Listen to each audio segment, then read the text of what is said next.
What's going on, people? We are Tottenham TV back here in the studio. It is preview day. It is Spurs against Wolves. Last game of 2024 where we can kiss this goddamn year goodbye. We've got quite a bit to get through today, so we're going to do review the Prem, predict the Prem at the beginning, at the end of the streams. We've got some comments to get through. We've got a Tottenham update to get through, and then obviously the preview for the game against Wolves.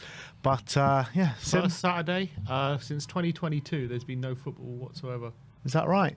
First Saturday since 2022. No football at all. Oh, that's quite a stat. Yeah, Statman Sim coming in once again. But look, let's get into... Can't lose on a Saturday, you don't play. That's very true. But you can lose on a Sunday.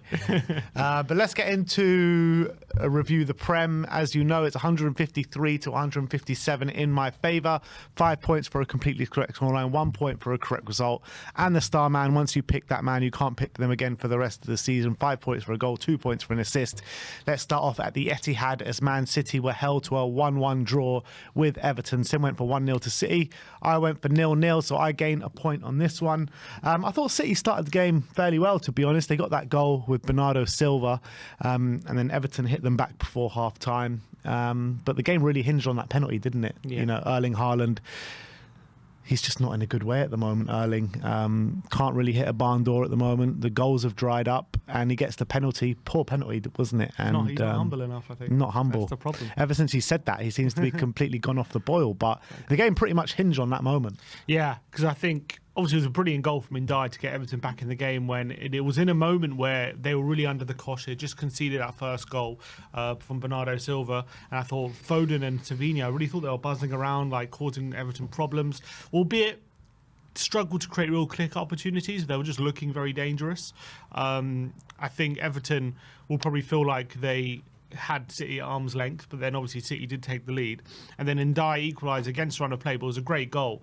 And this City's the run the City are on, they're always going to give you a chance. They're always going to, if you attack properly and exploit where the gaps are leaving, they are giving up chances, and they gave up that chance. As a really good finish by Ndai, and the whole rest of the game was basically Everton asking City, can you break us down?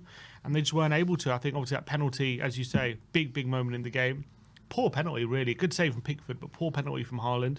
And he scored the rebound, but it was offside because of the follow-up.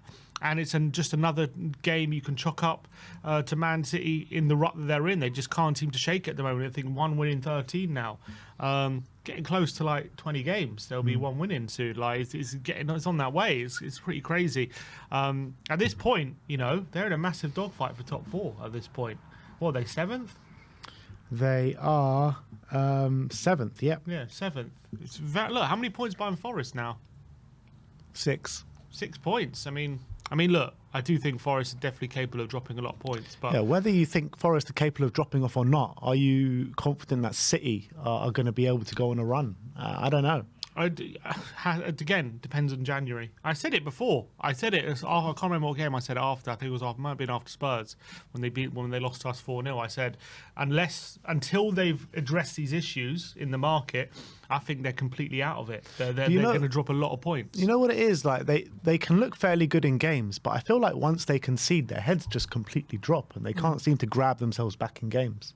Yeah, and also, you know, De Bruyne, he didn't play, did he, De Bruyne? No, he's been out of the team for a couple of weeks. He's coming on. And he's on the bench. He just, you know... I don't get it. Didn't play against Villa as well. He was on the bench. Their standout performer at the moment looks to be Bernardo Silva. Like, he's the one that's keeping up standards. But apart from that, no one else is really performing. And then you've added into the fact that the wide players just aren't scoring goals at all. Doku and Savinho are dribbling, but absolutely no end product. And when Haaland's off form and he's not scoring like he is now, then, as I said it before, where are the goals coming from? Just no one apart from Haaland is scoring. No one's really stepping up. Foden got his first goal last week, but that's his first goal of the season. So it's true, no one is stepping up right now, but there is goals in that team.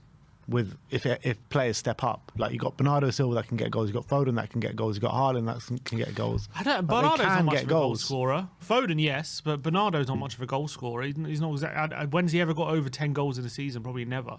Savinho and Doku. Still, 10 goals is quite significant. I mean, they could do with it right now. I don't know if he's even got like close to 10, to be honest. But didn't he get it last season? Doubt it. What, 10 goals? He's like an Iniesta, very very good player, but he doesn't really get too many goals. Yeah, true. Savinho and Doku, Not many goals there. So they're just basically heavily relying on Haaland, and when he's being stifled, it's like they're just a bit neutered a bit. He's still got like 15 goal contributions last year, Bernardo. So Yeah, I'm not saying bad. he's a bad player. I'm just saying he's not a massive goal scorer. No one's really scoring. And Everton, unbelievable for them. 3 consecutive draws against Chelsea, Arsenal, and City. 3 draws in a row. 2 0-0s and a 1-1. Looks like you might be doing a stream in a fancy dress soon. They're still only 3 points clear of the relegation zone, though, amazingly. Still You think close. still Moyes till by the end of the season? If they lose a few more games. If they're in the relegation zone, Moyes might still come in. All right, let's move on. Let's go to Bournemouth against Crystal Palace. It finished 0-0. Sim went for 2-2. I went for 1-1. Thought Bournemouth probably... it was a bit of a... wasn't the greatest game of football, let's put it that way. I thought Bournemouth maybe had the better of the chances, but a player that's really standing up for them now in recent weeks is Dean Hyson. I thought another really good performance here. Man of the match. Did he get man of the match? Apparently, yeah. Last week, I think he got on the score sheet, at Spurs as well. 19-year-old centre-back making his way in the Premier League. He's doing so well for them at the moment. Yeah, obviously he has a bit of experience playing in Serie A, but obviously they saw the potential in him, Bournemouth, and they signed him up, and he's been brilliant. I think he kind of got a bit of notoriety for this goal that went viral that he scored running from like his own box or something and hitting it from 25 yards and scoring. For Jose, wasn't it? Yeah, For and Roma. Mourinho said he was one of the most talented centre-backs he's ever seen. He was linked with a lot of top clubs, but Bournemouth have done very well to get him, and he's bided his time. I wanted him in the summer. He's bided his time to get into the team. Senesi and Zabriani have been there, but Senesi now has a serious injury, and he's just taken his chance with both hands in that team, and he's been absolutely brilliant. Look, Bournemouth at home to Palace, they would have expected better, of course. They expected probably to win that game or cause Palace more problems. It was a fairly even game. I think Bournemouth probably had the better of the chances, but Palace, look, it's a good point for them and continues their run of, I think it's only, 2 losses in the last 10 games or something. So they are turning it around, albeit, again, still only 3 points above the relegation zone. So still quite tight, but the way they're performing, you just back them to get themselves out of trouble. Definitely. And Bournemouth, on the other hand, if they would have got the 3 points in this game, they would only be 3 points outside the top 4, which is incredible for Bournemouth and the job that Andoni Iraola is doing this season. But even so, even without the win, with 29 points, with Forest on 34 points, they got to be so pleased with the way the season's going so far. Yeah, look, level on 5th. 5th could well be a Champions League spot this season. So, look, the way they're going, they're right in that race. Chelsea against Fulham up next. It finished 2-1 to Fulham at Stamford Bridge. Both of us went for 2-1 Chelsea wins, and Cole Palmer scores in the first half, and you're thinking it's just another routine Chelsea win. But Fulham and Marco Silva, as they've done many a time this season, said no, and they turned it around late in the game. I mean, Chelsea didn't really turn up for that second half. Fulham took advantage, and a really good 3 points for them. Fulham, man, unbelievable against the bigger sides this season. Draw away at home to Arsenal, draw away at Liverpool, beating now Chelsea at Stamford Bridge. He's really got First away. time since the 70s, apparently, for them. What a big result that is for them. And the way they turned it around in that second half, very impressive. Because as you say, Chelsea were, dominating and on top, and they got that goal, and you thought it's probably going to be a routine win for Chelsea and just what they needed. But this Fulham team, they don't know when they're beaten. They've always seemed to have some sort of tactical change up their sleeve. Marco Silva is a manager who does change things and does try and get some tactical advantages. And it was a late rally. I think it was 2 late goals, wasn't it? When did Wilson equalise? 82nd minute. Yeah, so 2 late goals, and they got the winner in the last minute. He's become a bit of a clutch player for this season, Super Harry sub. Wilson. Well, where's that come from? Did he start? No, super sub. Yeah, he's just been unbelievable off the bench. Harry Wilson. He's always been like a good technical player, but this season he's just come off the bench and made a difference in so many different games. So fair play to him. Like, he's doing brilliant, and Marco Silva's really getting a big tune out of him. And it's an unbelievable result. And to win it in the end with Muniz was the icing on the cake. Obviously, Chelsea pouring players forward for the winner, and Fulham catching them out. But Fulham have shown, in terms of their ability to contain these better sides defensively, and offer enough threat to get a result as well. I think they've scored in all those games, obviously. Shows what a great job Marco Silva's doing at the moment. Chelsea, on the other hand, obviously a couple weeks ago, everyone's talking about in the title race. It's now 1 point in the last 2 games, and now they're 7 points behind with Liverpool having a game in hand. Yeah, look, the manager, the players, the fans, everyone's telling us, even when they were on that winning run, that Chelsea are not in this title race. They're too inexperienced. They're got too much frailties at the in their defence, and I think that's showing at the moment. Yeah, look, they're a young team. I never thought they were ever going to be in the title race. So, look, they're still only 1 point off second, but. The way Liverpool are just ruthlessly dispatching teams at the moment, their consistency, I just can't see Chelsea matching it at the moment. Look, maybe in a year's time, but I think right now... I think they'll be a real force next season. I think right now, just a year too soon for them. Yeah. Newcastle against Aston Villa, 3-0 to Newcastle at St James's Park. We both went for 3-1. Early goal from Anthony Gordon set Newcastle away. Just before half-time, or 10 minutes before half-time, John Duran gets sent off. And then obviously Newcastle go and take advantage. Isaac and Joe Linton in the second half. But great form, Isaac, isn't he? Yeah, he is. He's really shown up in this stage of the season where he had quite a slow start to the season, a few injuries, wasn't really hitting the back of the net, and now he is showing that consistency which we all know he can bring. But I guess the big talking point was John Duran sending off. What did you make out of that? It was odd. I mean, it looks like an accident, and I want to say like he's unlucky, but also his movement is quite unnatural. You can't really explain why he moves his foot in that way onto the back of who I can't remember what player it was, but kind of stamps on the back of one of the Newcastle players, and it does kind of it looks like he slips and it looks like an accident, but also that movement was quite unnatural. So I can understand both views of it. I can understand John Duran probably feels like he's hard done by, but also if you're a referee and you've given that decision, and VAR, you're looking for VAR to overturn that, there's probably justification for VAR to say, well, actually, John Duran it didn't seem like it was a total accident. Maybe he could have gotten out of the way. Maybe he didn't have to do that. So I feel a bit for John Duran, and I think it changed the game. But obviously, Newcastle won it up at that time anyway, and Villa under the cosh. Game's in the balance, though. Game is in the balance. Brilliant goal from Anthony Gordon, by the way, to give Newcastle the lead. Brilliant goal. And look, Newcastle, by the way, is an exact example of how quickly this Premier League can change. Because 2 weeks ago, they were below Tottenham. They were in the bottom half. And 3 wins in a row, and they're now 5th. You can turn very quickly. Just 3 consecutive wins. And now, all of a sudden, they're in they're right up there in the European spots. But they are in good form. They're in good form. Very good win at home to Villa. These are the kind of games where Villa do struggle in, where teams are very aggressive against them. They try and bully them. And because Villa, they kind of sometimes very passive. They can let games pass them by occasionally. And this was one of the games that kind of happened. And I know the red card changed it a lot, but they allowed Newcastle onto them, and they got quality players, and they told at the end. It could have been worse than 3-0. I think 3-0. They had some goals ruled out from VAR as well. It could have been a lot worse for Villa. Let's talk about Jacob Murphy, though. Like, what form he's on. 2 assists against Brentford, 2 goals against Leicester, a goal and assist against Ipswich last time out, and an assist here against Aston Villa. That's 7 goal contributions in his last 4 Premier League games for Newcastle. Yeah, I think it's just in the purple patch, but he's always kind of one of those players that occasionally hits this form.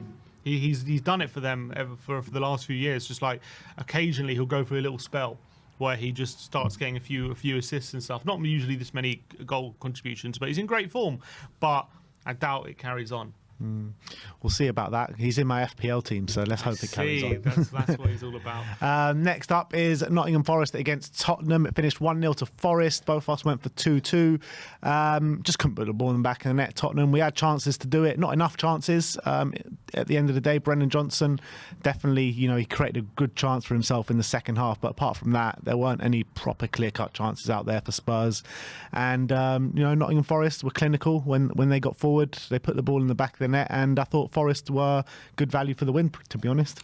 Yeah, they took their chance. They look, it was the best chance of the game, and they took it. And it was a goal which Tottenham's midfield got parted like the Red Sea. To be honest, really disappointing. That Gibbs White had the freedom of that centre of the park to find that chance. But obviously Tottenham, a depleted Spurs, kind of contained, I think, Forest by and large, apart from that one big opportunity. But Forest allowed that to happen. They gave Tottenham the ball. They said to Spurs, try and break us down. Here's 70% of the ball. What can you do with it? And Tottenham just struggled. All the best chances they had fell to Brennan. The best one of the lot probably coming in that second half, where he takes a touch in between Murillo's legs and probably should be slotting that home. And if he does, maybe changes the game. Matt Sells makes a big save. And then for that last 20 minutes, Forest were way too comfortable. They saw the game out, and it was a very good defensive display from them. And look, 10 now in 4th place, 1 point behind Chelsea, 2 points behind Arsenal, 5 wins in their last 6. They're just going from strength to strength at the moment, Forest. I still watch them. Look, fair play to them. They beat Spurs, and it was a good win. I still watch them, though, and I'm like, I just can't see them keeping this up. I know even the game I watched on when they beat us, like, look, they played well, don't get me wrong, but it wasn't a performance that told me like they're going to be winning, keep this winning run going. I'm telling you, they're going to go for a spell where they're not winning, when they're winless. They're very efficient, though. They are very efficient. They can't keep it up. They can't keep this up. Everyone said that about Leicester. Yeah, that's a one-off though, isn't it? Like they're not going to do it, Leicester. What's keeping them in the hunt is their defense is incredible, but they can't. Like yesterday, they punished. Not yesterday, was it 2 days ago? They punished Spurs with that one chance they had with Elanga. There's going to be a day where they miss that chance, and then they don't get the points, and they don't create enough chances, in my opinion, to keep up this kind of form.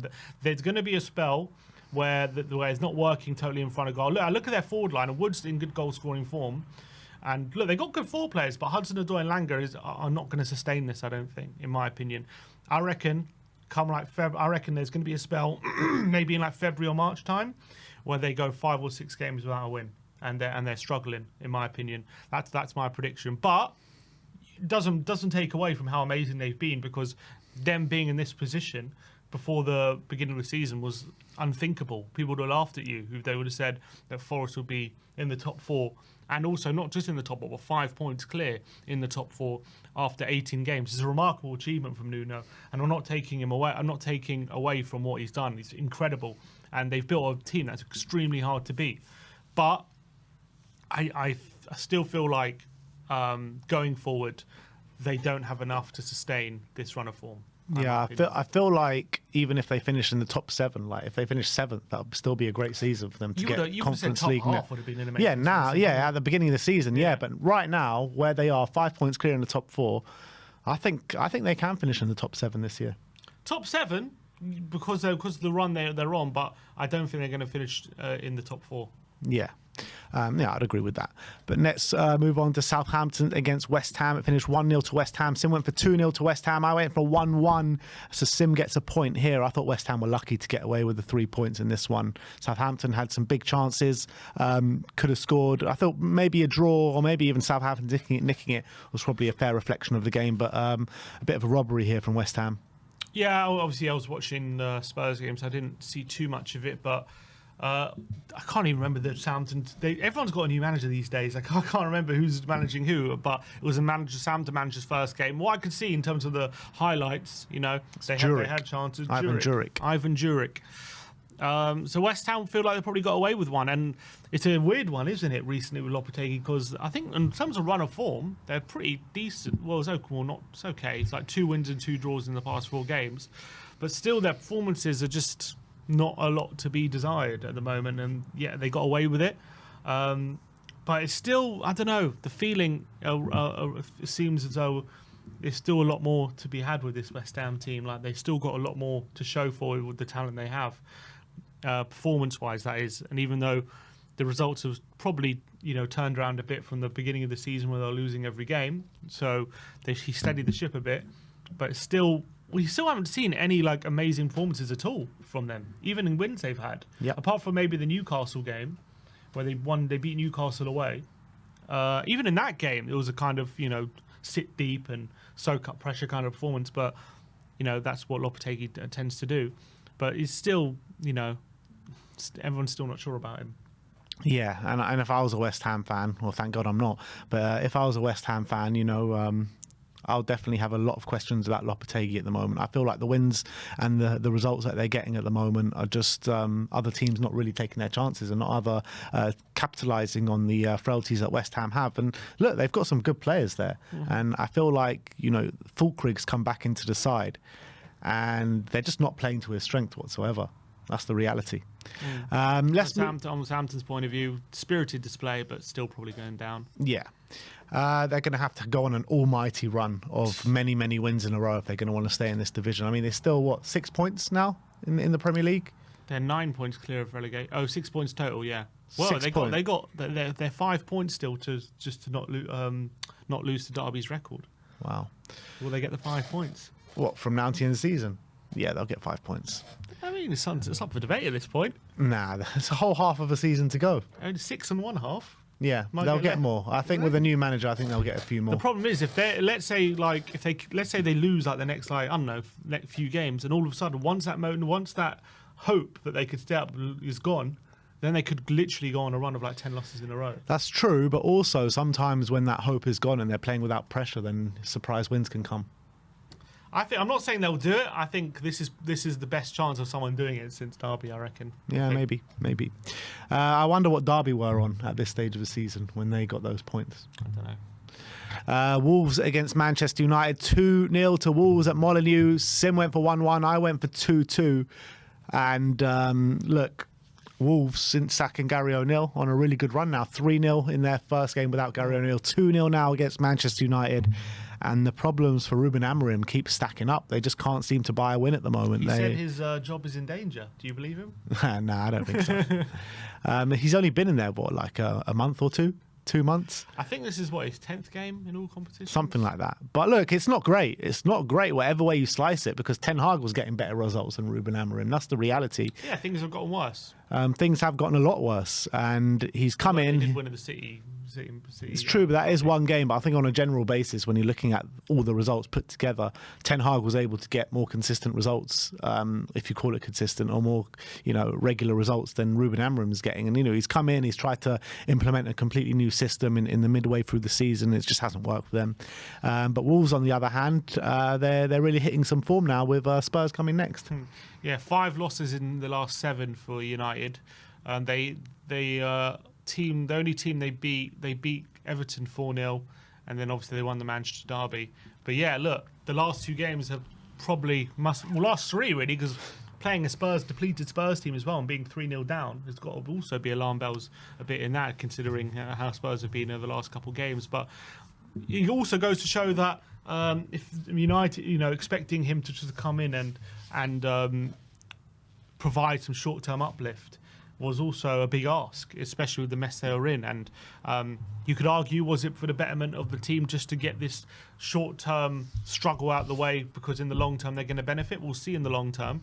Look, the thing is, they can't really sack him. However bad it gets, they can't really sack him this season, because they've made their choice. They sacked Ten Hag. And they can't expect Amorim just to wave a magic wand and start winning games magically. He's going to have to, especially when he's changing the whole system, and also he doesn't really have the players for it. At the moment, the wing-backs, they're not really perfect for his system, and there's a lot of problems there. So as much as it's bad, they're just going to have to put up with it, because there's nothing they can do. I heard that the Man U hierarchy were thinking about Ruben Amorim in the summer, or very early on in the season, and they thought that the players don't match Ruben Amorim's system, so there's no point in hiring right now. And then the results kept getting worse under Ten Hag. They pulled the plug and then tried to hire him. Then they went and hired him anyway. Yeah, I mean, sounds like a complete... we know in the summer they were speaking to other managers and then decided to stick with Ten Hag. So that was, I thought, ridiculous from them. But I think they're in an absolute mess. I think it was probably the wrong decision to first of all, it was the wrong decision to keep Ten Hag in the summer. If you go for Amorim, you go then. But to do it like they did, it's caused this whole mess now. To do it mid-season and where when games are coming thick and fast. He said because players now it's a game every 3 days and players need rest days as well. At the moment, he's had like 3 or 4 training sessions on the pitch to implement his system. That's nowhere near enough time, and that's the problem you got when you're going the direction that Man United are going in. So, yeah. Whether you can say it's right or wrong to sack Ten Hag, maybe should have just stayed with an interim, or even just stayed with Ten Hag till the end of the season, then done it then. But at the moment, should have just done it in the summer. They should have done it in the summer, but given that they didn't, they should have probably just given Ten Hag the season, I guess. But they're in big trouble at the moment. 8 points above relegation. Yeah, the problem for them is they're just losing. They're losing games quite heavily at the moment. They're conceding lots and lots of goals. They got Newcastle. How many injuries? Wow, they have? actually, their next 2 games are Newcastle and Liverpool. I'm just trying to look at injuries as well. What injuries they have?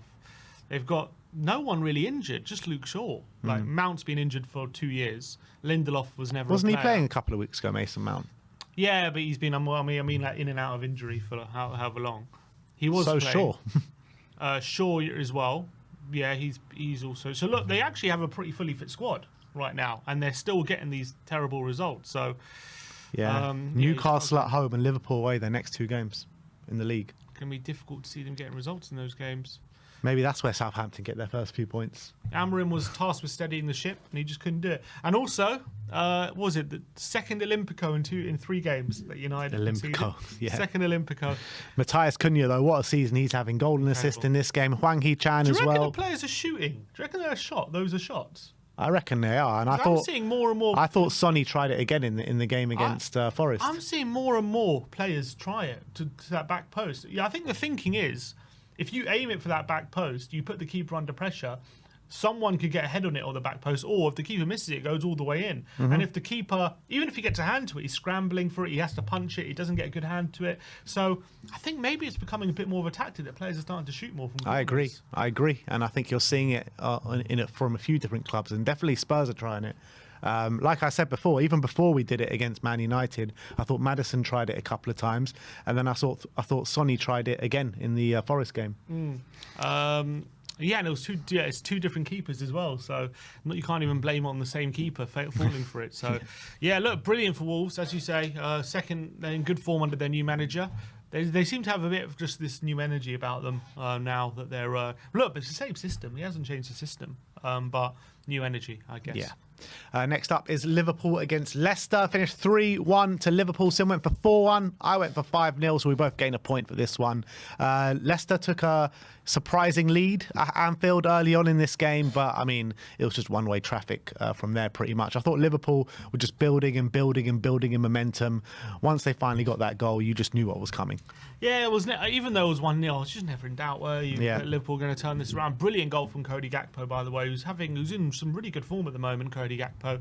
And that just, again, goes to show Liverpool's front line. If Salah's not doing it, Jota will come in and score. If Jota's not doing it... When is Salah not doing it? I mean, Salah's always doing it. But like they've always got someone to step up. And this time it was Gakpo. He stepped up, got the equaliser. Curtis Jones made it 2-1. And then... pretty nonchalant finish from Salah to make it 3, and it was a comfortable win in the end. And Leicester didn't really threaten after the goal they scored. Yeah, no, it's a routine victory for Liverpool, and they're just going about their business really comfortably at the moment. Too early to call them champions elect? Yeah, I think 6 so. Points clear now with a game in hand. Well, to be honest, with the Saka injury and with the Saka news last night that he could be out to like 3+ months. Yeah, I mean, we'll go into Arsenal in a minute, but I can't see anyone else but Liverpool at this stage winning it. Chelsea, I think, are going to drop off. They're already dropping off. They're 7 points behind in a game in hand. Are Liverpool going to go through a sticky period, though? Yeah, the thing is, they probably will, but are Arsenal and Chelsea going to take advantage of it? That's the thing. You know what I mean? And how many points behind are they going to be when that sticky period comes? Yeah. That's all big questions. Like, Liverpool just... That front line, the midfield, they just seem to be making loads of changes, and it doesn't affect them. I think the back line is where they're weakest in terms of numbers, but Van Dijk is staying fit at the moment. As long as that doesn't change, he's okay. They're okay. Obviously, Trent is playing a lot. Robinson, he's probably the weak link at the moment, that back line, but they just seem to be outscoring teams. Yeah. Teams don't have an answer to that attack they have. Yeah. You do kind of think, like, They're now the top what goal happens scorers in the league, by the way. if they do get an injury to like a Van Dijk or a Mohamed Salah? Like, will they be Salah, able to maneuver that? But even if they get an injury to Salah, I know Salah's providing week in, week out goals and assists. He's the best player in the Premier League by far this season, but they've still got other players that can fill in. They do. The thing is, apart from Darwin Núñez, all their forward players are scoring. Yeah. They're all doing well. Yeah. So, even if Salah was to pick up... And also it means that if they need to, they can take Salah out of the firing line for a game or two just to rest and make sure to prevent those injuries. Whereas Arsenal, they can't do that with Saka, which caused that injury. Must be so frustrating if you're an Arsenal fan, because it's just been them and City for the last 2 years.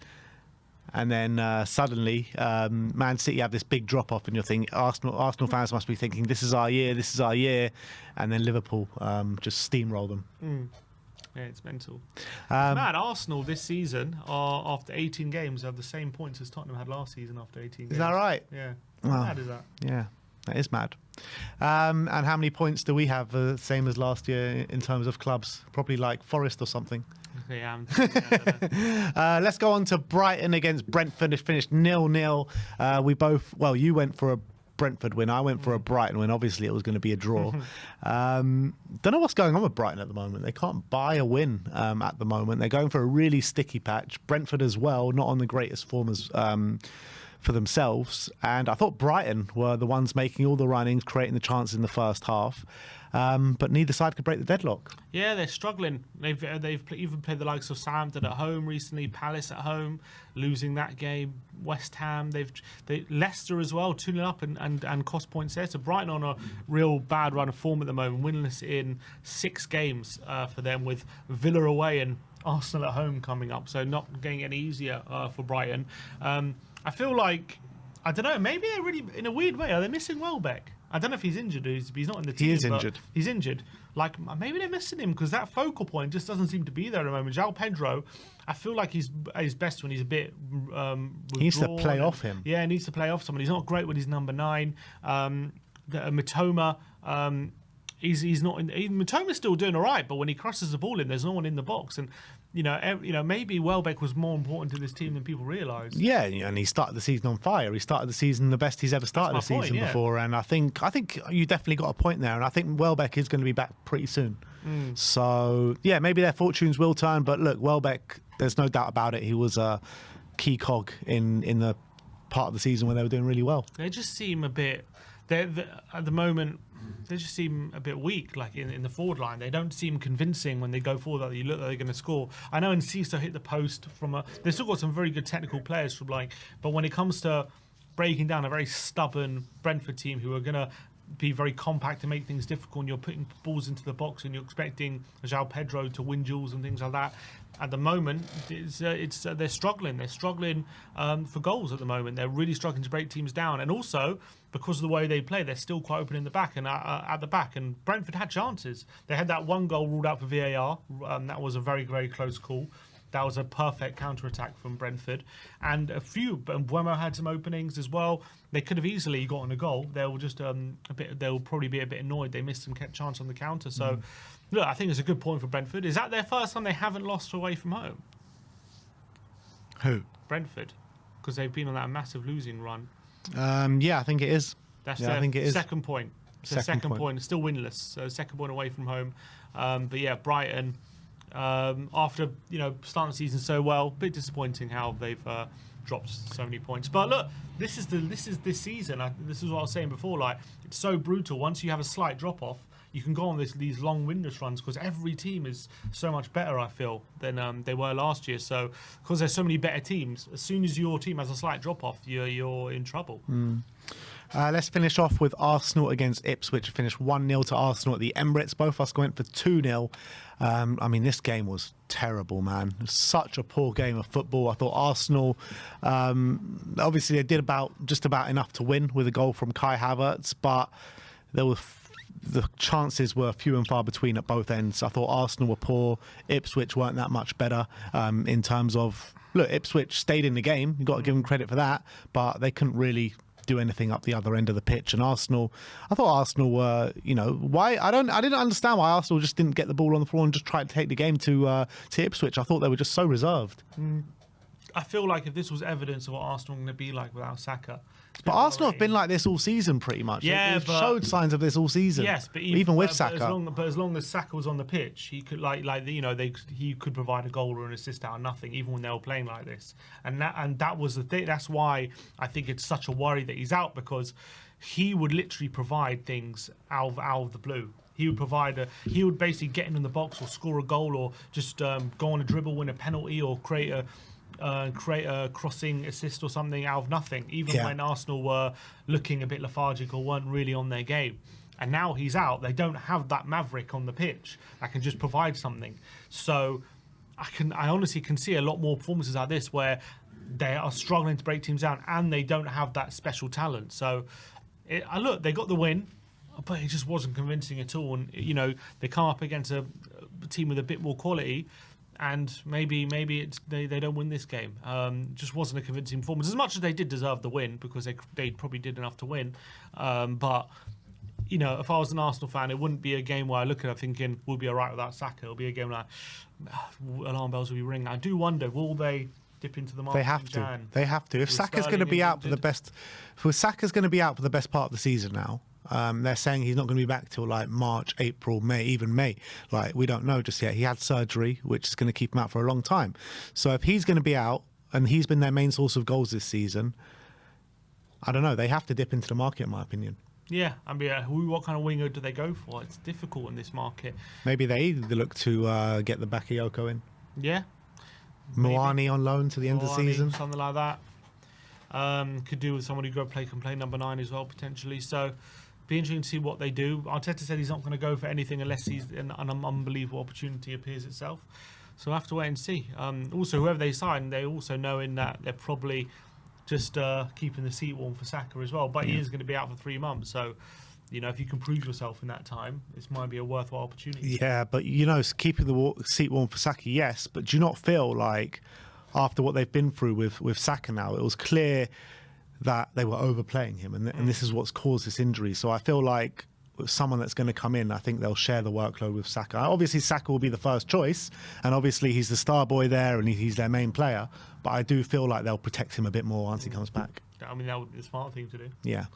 In terms of Ipswich, still 3 points behind Wolves, but obviously Wolves now turning it around with their new manager, Kieran McKenna. Look, again, they weren't bad. Like, I watched them, and I'm not thinking like this is a terrible team, but they just have an obvious lack of quality, don't they? Yeah, going forward, I thought they were really blunt. I thought Jack Clark, when he came on, was going to do something, but unfortunately didn't. They had that one shot deflected right at the end, last kick of the game. You thought, is it going to fall for them? But it didn't quite, and that was all they had, really. Yeah, and that's that. Starmen, Sim went for Diaz, I went for Jota. Both didn't start the game, obviously, in true Starman curse. Diaz didn't even get on the pitch. Jota came on in the latter stages. Both did absolutely nothing. Did Jota have a goal ruled out for offside or something? I don't think so. Someone have a goal ruled out late? I can't remember now. Anyway. But yeah, that leaves it this weekend, going into the last weekend of 2024. 158 to Sim, 162 to myself. So I take the lead, hopefully, going in to 2025. But yeah, let's move on. We're going to go to a Tottenham update next, I think. Tottenham update. And we've got a few bits and pieces to speak about the first team and about potential signings as well. What's a signing? What's a signing? It's when you bring someone through the door. I see. And you pay some money. Money? Yeah, money. They cost money, don't they? But let's get into it. Let's get into the Tottenham update. First up, we're going to be talking about Ange Postecoglou, as Gary Jacobs says that Ange Postecoglou does retain the support of the club's hierarchy, which is not looking to change the head coach, but there is an understanding that results must improve in the upcoming matches. Ali Gold says there's elements of Ange Postecoglou's system that he can change or adapt, but if you lose all your 4 centre-backs and first-choice goalkeeper, that's going to harm any manager out there, and it could be a potential killer in Ange Postecoglou's Spurs career. Look, the reality is we are where we are on the table. We all know that we shouldn't be there, and we all know that if we finish in that position, it's not good enough. And whatever excuses we want to put up, if the reason we are there, we know that can't continue. And I think, obviously, he's going to be under pressure. Any manager in this position with the club we want to be, he's obviously not good enough to be in this position, but I'm willing to give him the time to turn it around. I'm willing to give him the time to try and see if he can get things going again, get back to some good form, or to how we've been seeing this team can play. And if that means it takes the whole season, it takes the whole season. And if come the end of the season we're still in this position, or this is how it is, then we'll have to probably go our separate ways and probably admit that this hasn't worked and look for someone new to take this project in a different direction. But as of now, I think you just get more upside by keeping him, or I think the potential upside of keeping him is greater than the potential upside of sacking him and getting a new manager to turn it around, because in a year's time or 18 months on, you're probably in the same position. Whereas if Ange can turn it around, then that project can carry on, and all of a sudden you're still building towards something. Whereas if you rip it down and you start something new, you're only probably going to be in a similar position in a year's time. And then you might have to think again, once it starts going wrong for the new manager, you have to make another decision. Do you rip that up as well and then go for another direction, or do you stick with that project? So at some point you're going to have to stick with something when it's going bad, and I think just right now we should do that. That's what I'm saying. Yeah, but the reality is, I don't think from this season anyway, I don't think we have been building anything. I think it's gone on a downward spiral since last season, and I don't think anyone can argue against that. But I don't agree with that. I think why not? The football we've been playing this season, when it's been good, has been better than it was last season. I think it's too few and far between, though. Yeah, isn't it is. And we're still a young team, and clearly, I think in hindsight, or even you could say at the time, we didn't do enough in the summer at all to strengthen this team in to really push forward, especially with the added games like the European games and all that kind of stuff added into the mix. So I think that's fair, but I don't agree that I haven't seen improvements in this team this season, because I have. And I know right now it doesn't look like that because of the horrible form we're on and the downward spiral this team is definitely on right now. But definitely this season, I think the performance level, when things have been going well, has been better than performance level was last season. I think that when you're looking at this season, as the season progressed, forget the injuries and forget, past the Man City game, I think performances have been going on a downward trajectory. I think you saw good performances at the start of the season in the first few games, but I think on a general basis, performances have been going downhill. But when you're looking at what Gary Jacobs says there's an understanding that results must improve in the upcoming matches. Well, the upcoming matches are Wolves, who are on good form, Newcastle at home, Liverpool in the Cup, Tamworth, Arsenal away and Everton away. I mean, how many points do you reckon he needs to pick up then? If Gary Jacobs is saying results must improve in the upcoming matches? I don't know what that means. Maybe a couple of wins, maybe. He's not going to win all of them, that's for sure. At the moment, we're out on our feet. It's difficult to get any... Look, doesn't mean you can't pull off some results out of the bag, and doesn't mean you can't pull off some results. But at the moment, in terms of getting consistency, we're going to struggle with that. Until we get any sort of reinforcements or players back, I think that consistency is not. We're not going to see it. So, I think expecting a major turnaround in the next few games is, I don't think is quite realistic, in my opinion. So, do you get from this what he's saying that he will be sacked then? Because he's saying that he retains the support of the hierarchy, but results must improve in the upcoming matches, and you're saying results are not going to improve in the upcoming matches. Maybe he just means you can't lose all of them, basically. I don't know if he means that. I mean, look, just in the Premier League games, Wolves, Newcastle, Arsenal and Everton, I mean, I can't really see many wins there at all. Yeah, I mean, right now, the form we're on, is any game's going to be difficult to see a win in. That's the reality. But Everton away and Arsenal away, two obviously very difficult games. Newcastle at home, Newcastle flying at the moment, but away from home, you can might be able to get at them. But I mean, I have my questions. And Wolves have just taken an uptick in form, and they've also beaten us at the Tottenham Hotspur Stadium in the last 2 years as well. So I mean, I really can't see a win in any of those 4 games. I can see at least a win, maybe 2. Lucky to get 2, but I can see at least a win. Yeah, I can see a win, and if that's enough to keep him in. I just think I don't see a new manager coming in and getting a win having a better chance than Ange. Regardless of what you see and what you don't see, this is what Gary Jacobs is saying, that if results don't improve in the upcoming matches, then there might be a question to be asked there. Right, but I don't know what that means. Does that mean he has to win 4, 3, 2? Do you mean that we have to just show some improvement? Does that, what's upcoming? Is that 5, 10? It's too vague. Well, I don't know. Upcoming matches, I mean, I don't see it being as many as 10. I probably... What, you're going to sack him in the middle of Jan when we're looking to sign players? I don't know what it means, but if results... That's what I'm saying. I don't know what it means. Yeah, but if results keep going bad, I feel like signings as well, like Paratici once said, like signings are not just brought in for the current manager, they're brought in for the project, and a project's not all just reliant on a manager. The project, yeah, okay. And that's the way Spurs have kind of dealt in their signings and their transfer business over the years. Okay. But I think if they continue to lose games, then obviously the pressure's going to build. And that's obvious. He needs to start getting some sort of results at some point. He can't just continue to lose games. But I'm going to give him he's going to get the chance to do it. All right, next up, we're going to talk some injury news. Mikey Moore and Richarlison are expected to return to first-team training next week to bolster the forward line, which is much, much needed. Obviously, I think we don't know what's been going on with Mikey Moore. Richarlison, we saw we brought him back, and straight away he done his hamstring in pulling that assist off against, was it Aston Villa or West Ham? I can't remember which one it was. It Aston Villa? Yeah. Yeah, against Aston Villa. Assist, yeah. And, we just need to really be on the side of caution of bringing them back, but it's going to be hard because we desperately need them.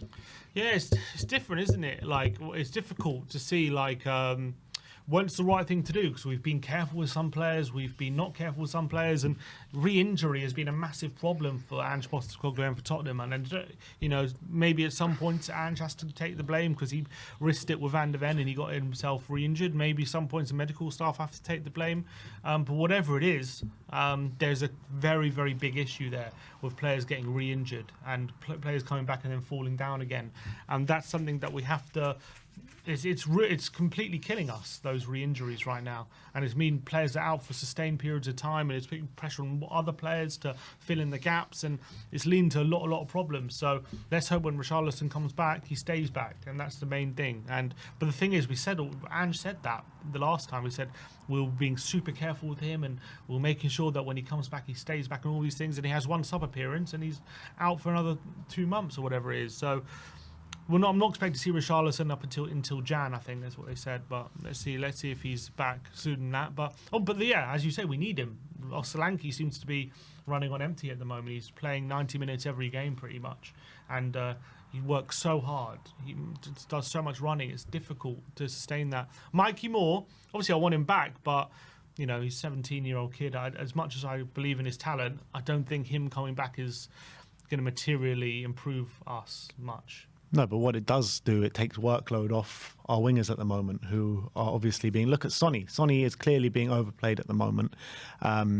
He hasn't been good enough in the last couple of games. Timo Werner can't seem to provide for us. You've got Brennan Johnson, obviously, who hasn't started the last couple of games, but got a start in the game in Nottingham Forest, and even Decky, who's been out on the wings, he seems to be running on empty at the moment. So it's just extra bodies that we need. Yeah, again, I can see him making some sub appearances, but I don't see him starting too many games at the moment.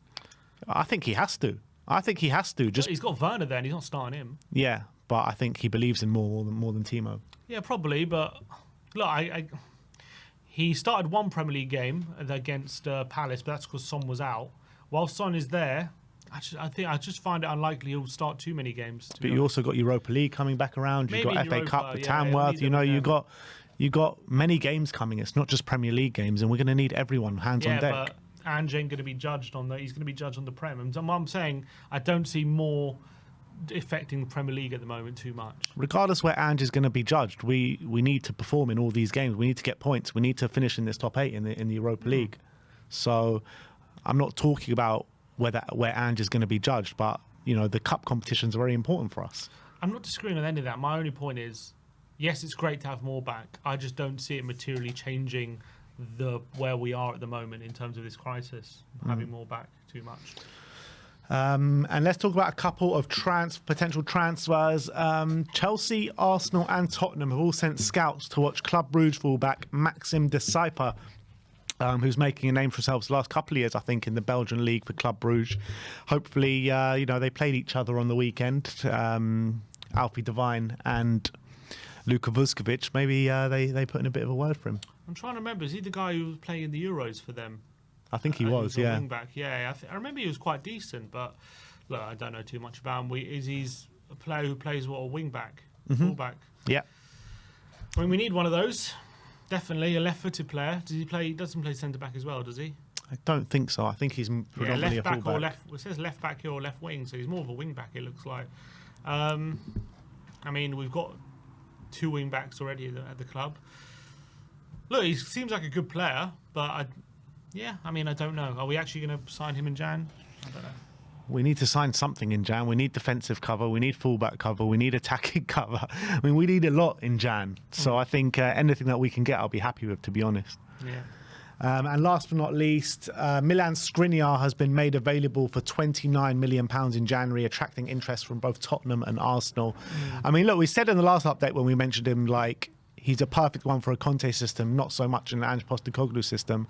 But I think at this moment in time, I probably wouldn't sign him. But maybe if you could get him on a 6-month loan deal just to provide cover from now until the end of the season, I think that would be a really good option. I'll do that. I'll do a short-term loan, 100%, because beggars can't be choosers. When a player like Skriniar is available, I'm sure whatever his fit for the system is or isn't, he will definitely help with the workload right now, and he'll definitely add a bit of experience to that back line as well, add a bit of defensive nous, and just help shore things up a bit, I think. And yes, there'll probably be some games where he's caught out and he's clearly not right for the system, but I think right now, we're playing Gray there, Basuma's might be playing there Sunday. Like, we just need bodies there at the moment to help fill in, and if someone like Skriniar's available and he's willing to come on loan, I think we'll be silly not to consider it. Yeah, absolutely. So, that is your Tottenham update. Let us know your thoughts in the comments section below. What's your thoughts on Ange Postecoglou, the potential transfers coming in? And are you excited to see Richarlison and Mikey Moore back in the frame? But let's move on. I'm going to donate my hamstring to Richarlison. Are you, yeah? Oh, and actually, Van der Ven. Maybe I'll donate it to Van der Ven. You got 2 hamstrings now. Okay, 2. I'll give one to Richie and one to Van der Ven. I'm taking one for the team. Brilliant. But look, that is the Tottenham update. Let's move on and let's focus on the game tomorrow at the Tottenham Hotspur Stadium. 3 p.m. kickoff against in-form Wolves. After sacking Gary O'Neill, they are on a run of 2 wins, 3-0 and 2-0. Last time out against Manchester United, they've got on-form Cunha, who seems to be one of the top players in the league right now. There's rumours about him potentially moving on in January. Apparently Wolves don't want to listen to any offers, but Wolves, they've got some good players, and I always thought that probably where they are in the league is probably not where they deserve to be in terms of quality. Well, I still think they're probably one of the weakest teams, to be honest. Like, probably good enough to stay up, but in terms of when I'm comparing their squads to anyone above the top 17, I don't think they're much better than to anyone else, really. Thing is, though, you might be right, but I look at their squad and I look at who I really enjoy watching, and I think there's a few players there. So I think their goalkeeper, Sarr, and even Johnston, 2 good goalkeepers there. They've got Bellegarde, who I've really enjoyed watching. They've got... I think he's frustrating, that Bellegarde. I think he's good to watch, but then he doesn't do much. Potentially, but Ryan Aït-Nouri, who's a really good player. You've got João Gomez, who's a really good player, and then you've got players who have come in this season, Strand Larsen, and obviously Cunha, Hwang, and I'll say Guedes there once in every 6 or 7 games.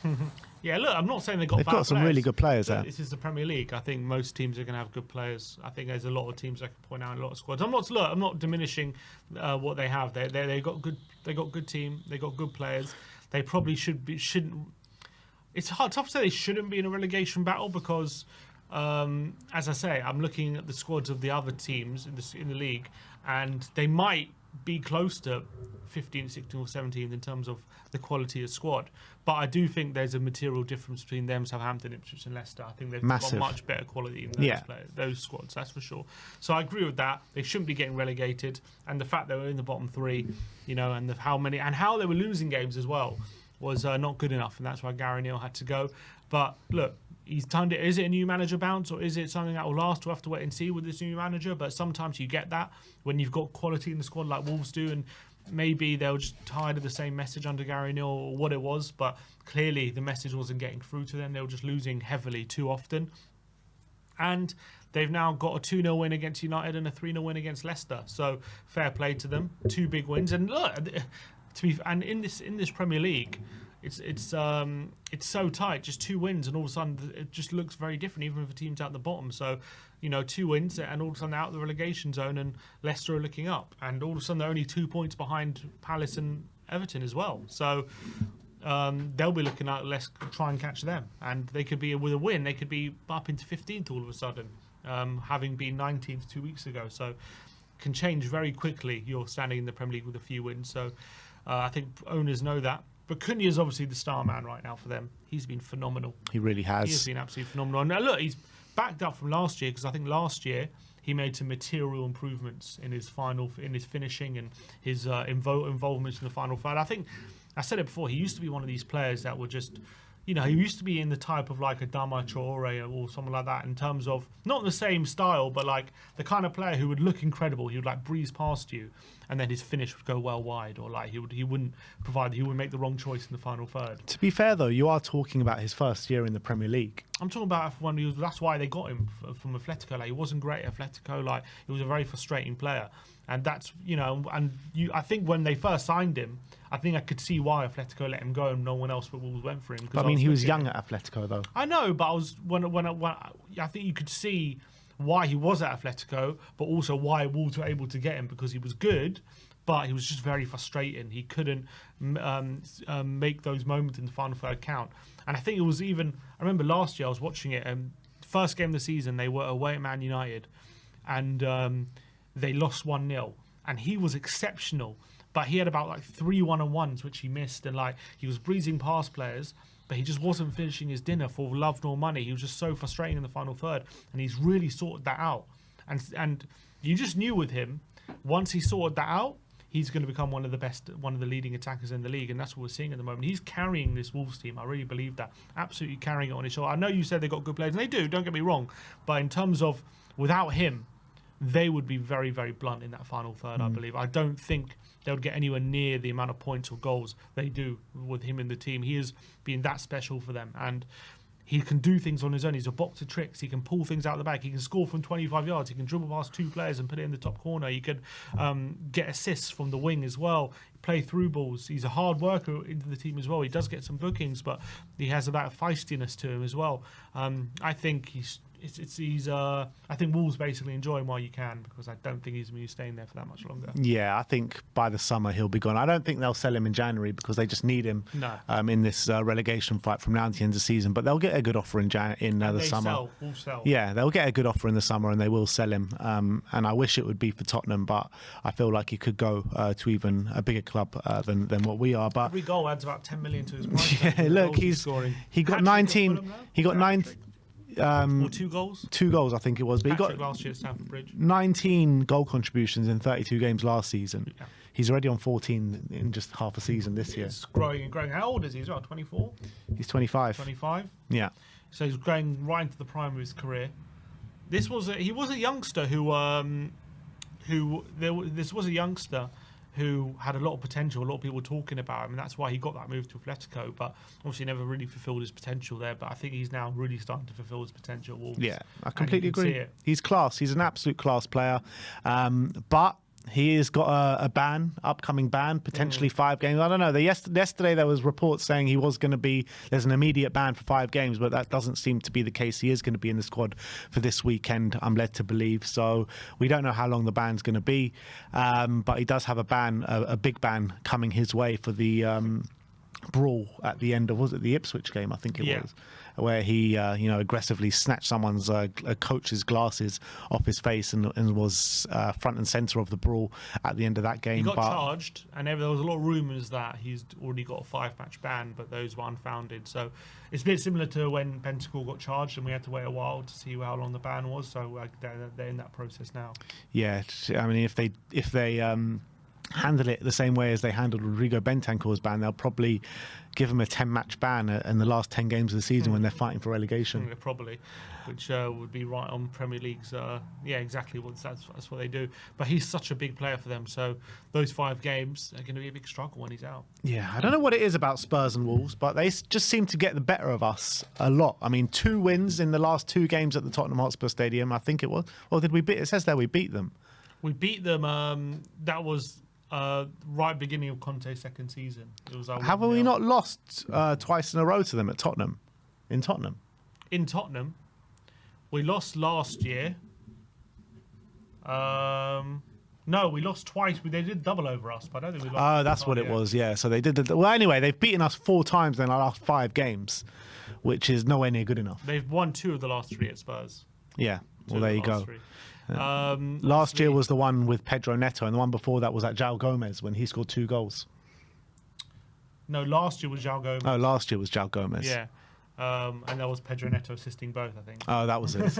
I was thinking of one game Obviously, into. last year at the Molineux, we were 1-0 up until like the 90th minute, and we conceded 2 goals right at the end. The game at the in February, that was at home. I remember that game. Obviously, wasn't a good performance, and João Gomez really stepped up for Wolves on that day. Decky equalised on just after the half-time. You're thinking they're going to go on to win, and then Wolves went on and won the game 2-1, and it was a disappointing display. They're one of these teams that just at the moment seem to have our number. I mean, who was in charge? It wasn't Gary O'Neill when they beat us. That was under Conte. That was just before he when. Which game you're talking about? So in February 22, we lost 2-0 at home. Yeah. That was just before Conte. It was Bruno Lage was their manager. Bruno Lage. So they've had a few different managers in these runs, I think, and they've been still beating us fairly consistently. Since they've got promoted in 2018, I think was their first season back from being promoted, if I'm correct. They've beaten us 1, 2, 4 times at Tottenham Hotspur Stadium since then, and we've beaten them twice. It's mad. That is mad, isn't it? And you're looking at where Wolves have been and where Spurs have been trying to go. It's been nowhere near good enough. And, in all those 4 games, you're probably thinking about it. We're coming in and we're thinking we're going to win. I don't think we're going to win this weekend. And obviously I've been saying that for a number of games quite consistently.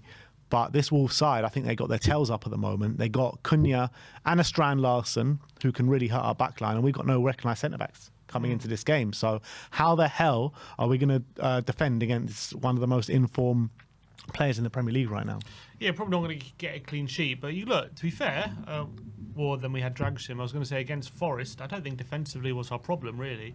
But obviously going forward was. But they have bigger issue. Threats, Wolves.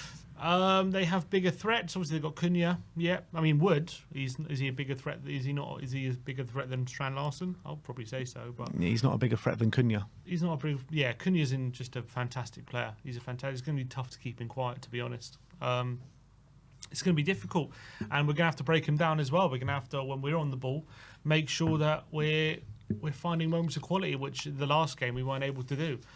Before that, we've been scoring, but then we were conceding loads of goals. And then against Forest, we didn't concede so many, and then we just struggled to really create chances. So I haven't really been analysing their games in terms of, I don't know how good defensively they've been under the new manager. I know going forward they've got 5 2 goals. clean sheets. 2 clean sheets, but I don't know if that's been lucky or if have they really not conceded chances. It is Leicester and Man United teams who are struggling going forward at the moment.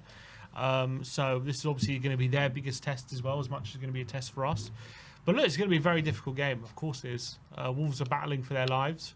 They're in good form with 2 wins. They've got good players like Cunha and Larsen, who's going to be hard to keep quiet, and Ait Nouri as well. I think when I talk about Tottenham's struggles against wing backs, obviously they got Semedo and Ait Nouri there, 2 pacey players. I'm not too worried about Semedo because I know he's fast, but I feel like when he gets in the final third, he can be a bit frustrating. He sometimes doesn't make the right decisions, but Ait Nouri is a bit different. I think he's got a bit of quality in that final third to actually do something if you give him space. And when we played against Man United, I felt like we actually dealt with their wing backs pretty well. But that's because Dalot and Mazraoui didn't know what to do with it once they got in that final third, and we dealt with it quite comfortably. But I think Ait Nouri, he's one I'm a bit more worried about, especially on that. He's going to be on that left-hand side. Porro's going to be coming back in with Spence being suspended. And if we give him too much space, he's very good at dribbling first and foremost. Really good at taking people on. And he's got that bit of quality. He's got a few goals. How many goal contributions he got this year? He's got a few, I think. Yeah. He's got a quality in that he makes some good decisions in the final third. So he's one and also he's probably going to be next to Cunha. There you go, 6. And he's going to be next to Cunha. So that link-up I'm a bit worried about, that side. I'm not too worried about the other side. I think we can deal with it. But the link-up between Ait Nouri and Cunha. So Ait Nouri will be on the left then. I think so. I think that's wrong, yeah. So, I mean, if it's Ait Nouri on the left with Cunha on the left as well, getting in behind Pedro Porro, I mean, that is massive danger signs for us. Yeah, massive. That's the side I'm a bit worried about. In terms of their back 3, from what I can see, like some some teams, when they play this 3 at the back system, it turns into a 5. But I'm looking at the average positions, and it does seem as though they play those wing backs more like wingers than necessarily fullbacks. So it does seem they leave them quite high up the pitch. They do leave that 3 isolated. Now, Doherty obviously has played fullback before, so he's comfortable in wide areas. Gomez and Bueno. Gomez is quite physical and pacey, and Bueno, he's quite tall. But if we can somehow isolate Bueno, there could be some space there. But that back 3, Doherty, you should be able to get him, Doherty. To be honest, I think Sonny against Doherty. Yeah, and Semedo though, because Semedo's one of those players. Although he's quick, he's not that great defensively. I'm not a massive fan He's of always Semedo. got a foul in him as well, Semedo. Yeah, I doesn't always he? feel like he's on the back foot a lot of the time. So Sonny's got to try and get some joy out of him. Ait Nouri, as much as he's great going forward, also defensively, I'm not a massive fan of him. I think he can be a he can switch off at times defensively, but that's where people like João Gomez and Andre come in. João Gomez is very physical in the middle. He's got bundles of energy. Andre's come in for them and done quite well as well. If they were clever, they'd probably go with a 5-3-2 and play Cunha next to Larson and maybe add a midfield in there. If they do that, I can see it being a lot more difficult for us. But you look at the midfield as well, with 2 real hard workhorses in there, like you mentioned, Andre and Gomez, right? You're looking at our midfield right now at the moment. Bentancur, I don't know who it's going to... Well, if it's going to be Basuma at centre-back, it's going to be Bentancur, Sarr, and either a Kulusevski or a Maddison in the midfield. We're going to play a 2-5-4 or something? 2-5-4. Spurs. 1-5-4. Ozzy Ardiles tactics. 2 centre-backs, two centre-backs who are midfielders. So 5 in the middle with Basuma, Gray, Bentancur, and 2 other midfielders. What I'm saying is that Spurs are running on empty in the middle of Park. Sarr looked really leggy on the weekend. Bentancur wasn't really at the races, and Kulusevski looked really leggy as well. So if those 2 midfielders are fresh and energetic, they could win that midfield battle easily. Yeah, I'm thinking we'll go into the predicted lineup in a minute. But look, obviously the one thing that midfield offers you is we should have, if they're going to go the 2 in the middle, that is, we should have a numerical advantage, and that is not insignificant. Hopefully that's one thing you can try and take advantage of in terms of, if we're outnumbering them, can we just play around them and try and, especially if we maybe have one of Maddison or Decky, or maybe even both of them, maybe it's one of the games to play both those players to try and play around them, and then all of a sudden we can be on their back line. But you're right. They're 2 very strong midfielders. They're 2 players who never stop running. They make things difficult for you. But also, especially in the case of João Gomez, technically also very proficient. Like, they get on the ball and they can play good passes as well, and they can have good charging runs going forward. So I think when I look at them, I think their biggest strengths as a team is they got good driving runs, good in one-on-one dribbling ability in Ait Nouri and Cunha. Obviously they play a 5-3-2, so they play quite wide but also quite narrow, with Cunha and Guedes in those number 10s, and then Ait Nouri and Semedo stretching the pitch. So from that point of view, it's going to be a difficult game. Obviously, quality-wise on the pitch, whoever we play, we should have enough quality to go there and cause them problems. But they're also a team on good form, so depends what kind of Tottenham we're going to have a start like we did against Southampton, and a start like we did against Man United and against Chelsea, that kind of start, and then try and basically try and get in the lead and score as many goals early as possible, and see if we can basically hang on to that a bit. Yeah, it's going to be incredibly difficult. A player that hasn't been great for them this season, who's I think been on the bench since the new manager's come in, is Craig Dawson. I really hope he's starting, because he's been a source for a lot of frustration in the Wolves backline this year. But who they've been playing in the back line, like you mentioned, has been Doherty, Bueno and Totti in the back 3. So I don't think he's going to play. But every way I look at it... I was watching some of the highlights, though, against Leicester. And although they won that game 3-0, Vardy had a shot off the line. He hit the post. Like, Leicester had chances in that game. Look, we're going to get chances. Of course we're going to get chances. But are we going to be able to stem the tide and keep them out the other end? I don't think we're going to be able to outscore them. I believe that we'll get chances, and I believe we'll put the ball in the back of the net, but I just don't believe that we're going to be able to outscore them. If we can create more chances than them, That's all we can try and do, and let's hope we score more of them. They've at the just moment, got a player that's a lot more clinical than any of our players right now. Cunha's at the moment one of the form players in the league and probably going to be the form player on that pitch. But look, we've got the players that can do it. I mean, obviously Decky's always running on empty, but maybe he can find some new energy for Sunday. Maddison, does he come back in? We'll do the predicted line in a minute, but look, Cunha's just one player. Hopefully, we've got enough players to get over the line. Yeah, I would have maybe agreed with you if we did have if we had a centre back, or maybe two centre backs if we're very lucky. But it looks like it will be Gray and Bissouma at centre back. Is that going to be enough? Do they have the presence at centre back to really snuff out these two players? And it's not just Cunha; it's Strand Larsen as well, who I've been impressed with this season. A physical striker that's good in the air. Do we have kind of the tools to combat these players? I just don't think we do. I mean, on the face of it, it's going to be very difficult. Obviously, I would have thought Wood on Thursday would have had more joy than he did, and he didn't. But at least we had Dragoshin there, though. We had Dragoshin. Now we don't even have him. But I thought Gray did all right. I actually thought Hudson-Odoi and Elanga didn't have too much. I know Elanga scored, but apart from his goal, also Spence was a big part of that too. Spence, yeah, hopefully Porro rested a bit, so he can come in and be a bit fresher than he has been. Hopefully, I mean, trying to look at where positives where we can. It's going to be difficult, and we probably will concede a goal, but hopefully we can limit them as much as possible, and take advantage of the attacking play that we're hopefully going to create at home and put them under pressure, and hopefully we're going to dominate possession and keep their counters to a minimum. But look, it's going to be difficult with the players we've got at the back at the moment. 100%. Not going to say, I can't sit here and say it's going to be easy because they've got some good attackers and we've got no defenders. So are we going to be able to keep them out? It's going to be probably not. We're probably going to have to probably will concede a goal, but can we score? That's what I've got to hope for. Score prediction then? 2-1. 2? Spurs. 2-1. You didn't say that quite convincingly. 2-1. I said that might. Well, I have no spoilers, but 2-1 Spurs. I'm going for it. I'm going for 2-1 to Wolves. I do think we're going to lose the game. I think every time we come against Wolves, it's a really tough match, and this one's going to be the toughest of the lot with the injuries and the fatigue issues that we are going through. And Wolves do have a bit of a new sense of energy and optimism at the moment, and they do have one of the form players in the Premier League. So, unfortunately, I am going for a 2-1 win to Wolves at the Tottenham Hotspur Stadium. But I want to know your predictions in the comments section below. Me and Sim will be at the game with Ashmatic and JC in the studio for the watch along.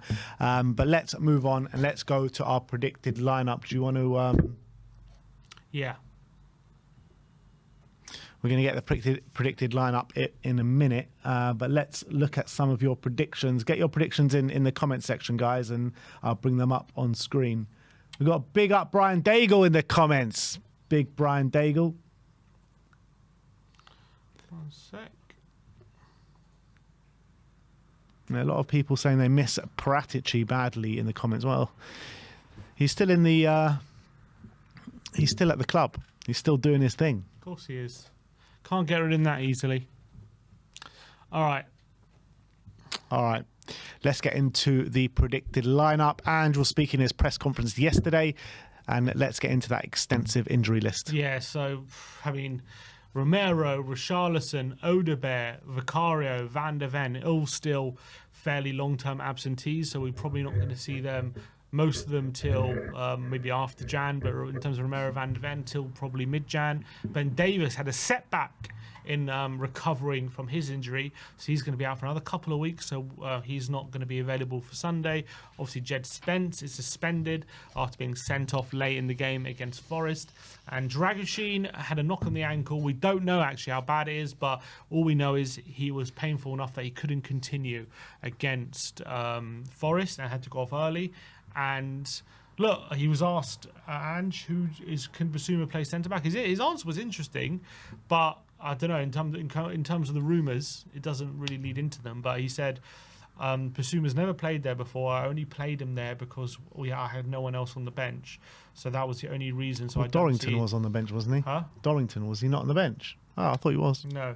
He said I had no one else on the bench, so I had to put Basuma there. He's never played there before, so I don't see how I can play him there. But then the rumours are he's going to play him there, so I don't know. Apparently, George Bannister said that in training they've been training with Bissouma at centre back. Does that mean just in case something else happens, we've done it, or is it I mean, it makes sense though because we've got no centre back, so he probably should be training there just in case. But does that mean Dorrington's definitely not playing? I don't know.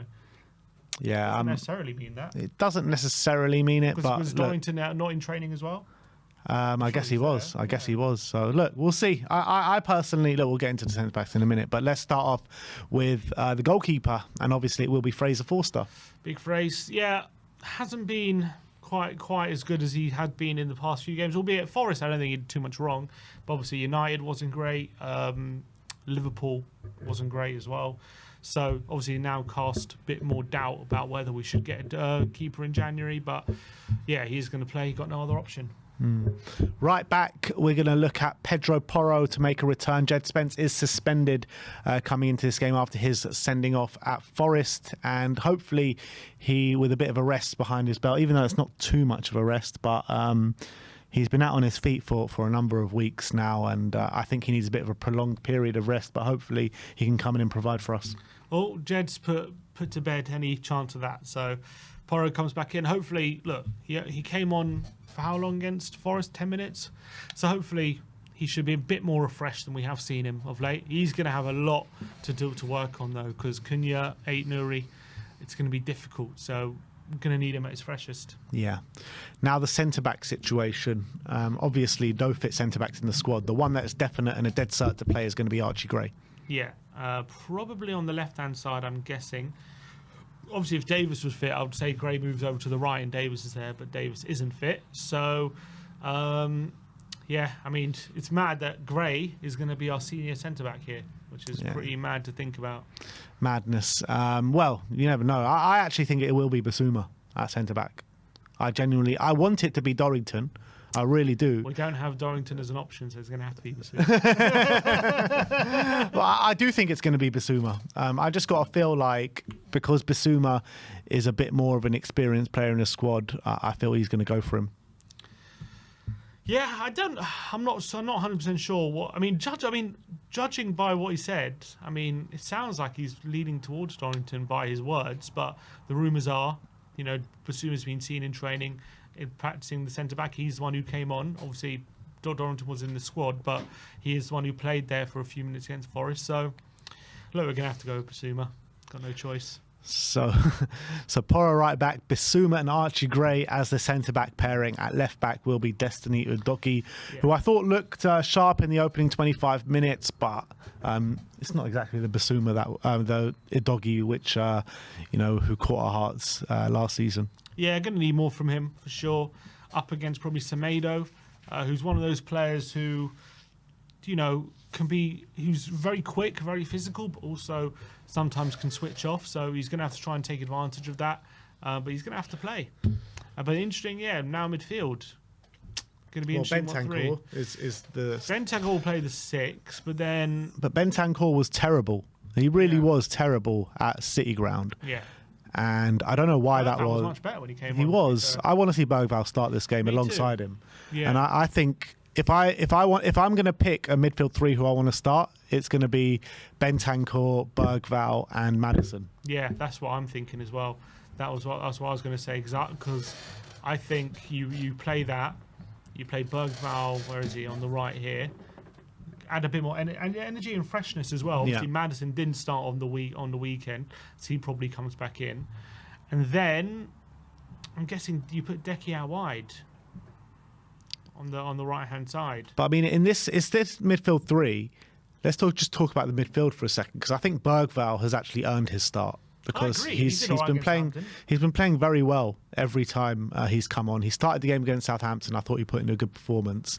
And James Maddison, I mean, he's got the most goal contributions and most goals in the Spurs team in the Premier League this season. 13 in 14 starts. Yeah, 8 goals this season in the Premier League alone.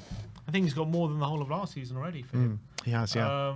I think, as I say, with the numbers Maddison is having, a lot of people will be saying he's having a better season if Tottenham were having a better season, obviously. But obviously, he's been lumped in with some of our poor performances and poor form or whatever, rightly or wrongly. But and there's this narrative that he's having a poor season. But you look at his numbers; he's in terms of like attacking midfielders, he's probably right up there in the league in terms of numbers. Anyway, in terms of numbers alone, but I mean, when you're looking at performance levels, I don't think he's been bad by any stretch of the imagination, but.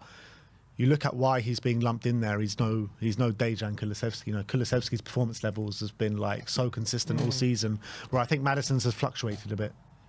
Yeah, I guess that's fair. But I think I would say I think he's been better than people give him credit with. But yeah, Bergvall, I agree. I think just more than anything, we need legs and energy, and I think he just provides that freshness. And also maybe his technical ability can help us a bit when playing through this Wolves team as well. But obviously. Probably expect him to pick up a yellow. If Bentancur picks up a yellow, he's banned again. Oh, is that right? So he needs to avoid a yellow, and then the because it gets swiped after this game, doesn't it? If he gets a yellow, he's booked to get he's banned out for Newcastle. But yeah, I don't know what happened with Bentancur against Forest. Was he just rusty? Is that just him struggling in that position? I don't know what the reason was, but there's no getting away from it. He was terrible. He just couldn't get into the game. So yeah, I think that's the midfield three. I'll go with Pape as well.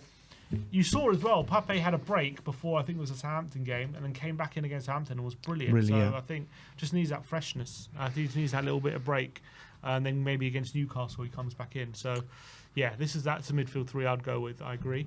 In the front line, I think the only dead cert is actually Dom Solanke. Yeah, he's the only one who's definitely going to play because got no other option. Now the question is, Decky looked tired. Sonny looked tired. Brennan looked fresher, but obviously missed chances. Werner, came on. Does he want to start him? Obviously, if he's rotating, he goes Johnson and Werner, but I don't think that's a good idea. I think it is a good idea. That's what I would go for. Johnson and Werner? I'd go for Johnson and Werner because Son is way too tired at the moment. He's not providing anything for us. Decky looked completely out on his feet in the last game. I think you freshen it up, and then have Sonny and Decky completely fresh going into the Newcastle game in a week's time. I think we're going to need to bring them on if we start like this, though. Yeah, bring them on in the second half, for sure. But I think from starting the game, I don't want to see Kulusevski and Son start this game because they're just way too tired, both of them at the moment. And they're not providing anywhere close to what we know they could provide in the last game and Sonny in the last two games. So when we're talking about lacking legs, we're talking about fatigue. So play the players are not fatigued. Yeah. But look, I know it's a drop off in quality, but the quality is not there if they're fatigued. Yeah, it's true. It's true. There's no getting away from it. Sonny needs a rest. And Decky also probably needs a rest as well. He's just running on empty at the moment, it seems. So we'll go for Johnson and we'll go for Werner. So there you have it. That is our predicted lineup. We're going for Fraser Forster in goal, Pedro Porro right back, Destiny Udogie left back, a centre-back pairing of Bissouma and Archie Gray, Bergvall, Bentancur and Maddison in the midfield positions, and then Brennan on the right, Timo on the left, and Solanke up top. What are the chances of Ange having to lay into Timo after his last start against Rangers? Yeah, probably we're off at half time. But look, we're going to need to pull something out of the bag here. We know Ange under pressure. We know that it's not a good enough position in the league. Is that team good enough to get something out of the game? I think does it have enough? It's lacking. It's definitely lacking going forward and going back and in midfield and in goal. But it's enough. Come on. Let's hope so, man. Let's hope so. But that is our predicted lineup to take on Wolves this weekend. Not the greatest of lineups, but this is where we're at the moment. And I just feel that there's more value in playing fresh players than fatigued players, even if the fatigued players have got more quality about them. That's just my thinking behind it. So why would you play Lancashire then? Yeah, do you know what? I wouldn't be against it. Maybe bring on Lancashire at half-time or something. Because Dom Solanke also is a bit running on empty, so I wouldn't mind playing Lancashire as well. But I just know Ange ain't going to play Lancashire. We have a week break, a very rare week break after this. So maybe it's a case of we could just get a really big effort out of these players with the knowing that we've got at least. I a mean, week that effort before. didn't come against Sheffield, against Nottingham Forest. Yeah, because games are just coming thick and fast. It's hard to sometimes get that level. But once you've got to know you've got a week break, you can put everything into that game, and then know you've got a little bit of respite after. Whereas before, you've got another game coming in 2 days. It's hard to just go full pelt, maybe just psychologically. Maybe. But that is the lineup that we're going for. Let us know your score predictions in the comments section below. Sim's going for a 2-1 win to Tottenham Hotspur, and unfortunately I'm going for a 2-1 loss at this game, and I'm looking forward to being there. Me and Sim will be at the ground, and Ashmatic and JC will be in the studio for you guys. So that is the preview for Wolves done and dusted. That is our predicted lineup. Let us know your thoughts in the comment section below. Do you think Sonny and Decky should be starting this game, or do you feel like it's time to take them out the firing line with the fatigue that they're clearly showing on the football pitch right now? But that is the predicted lineup. And we've got a few more segments to go through. And first up, and the next up, we're going to go and look at comments, guys. We're going to look at comments. So there's been a lot of good comments coming in over the past couple of days. Always good comments. So we thank you very much for showing your support and interacting with the channel. So let's go and react to these comments. Where are we? So the first one. Which one you got there? Ian. Ian, your man, says, Ange has to go, Ben. So he said, Ange has to go, Ben, with an exclamation mark. Your brother thinks he should be given more time. You're a lot more realistic and in tune with reality. But do you not? So you agree he has to go? I am a lot more in tune with reality. Okay, so you agree with the second part. But the second part's based on the first part. I think that, well, I've never said that I want to see Ange sacked here, right now. But I do feel like the excuses are running out a little bit. I do feel like I feel like time is running out. I really believe that. And I said around the Ipswich time or just after that, I don't think he's going to be here past Christmas. Well, we're getting into the new year now. And look, if results keep carrying on over the next 4 or 5 games, I do think he will be deserving of the sack. And look, a lot of managers have been sacked for a lot less, whether that's right or wrong. But Spurs should never be in this position. We should never be closer to the relegation zone than the top 4. And yeah, I feel like he'll get what he deserves if he deserves it. And if we don't win, if we don't even go through this next 5 games and win 1 or win even twice, then I think he will be deserving of the sack. I don't disagree that where we're at is unacceptable, and if he was to be sacked, I don't think he could have too many complaints with the results he's had. But I just we've said it a million times. We'll get into it with some of the other comments. But you don't think he should be sacked right now? So we're in agreement there. Yeah, but I'm just in tune with reality. You're not. What's not real about what I'm saying? Just Tottenham tie, mate. Just always too positive, Sim. Always too positive. What's so unbelievably positive about what I said? What, just now? No, in general. In general, what I've been saying. I need to go back and remember what you've said, but you just wind people up with your toxic positivity. I think. I've not even been that positive. I'm just saying just give him more time. That's all I've said. And you seem to agree. Do not Ange out yet. Yeah, but I feel like you're willing to give him a lot more time than me. We're both at the moment not Ange out. Yeah, but I'm very close to it. Okay. I'm very close to it. But you're not there yet. Yeah, just the reason I'm not fully there yet is because I know that the problems at this football club stem a lot higher than Ange Postecoglou. That's the reality. I feel like a lot of managers come in here and are hiding to nothing, and I feel Ange is in the same boat than that. But I do feel like other managers have come in and worked under the constraints of Daniel Levy and done better. Got better results, but where's it led to?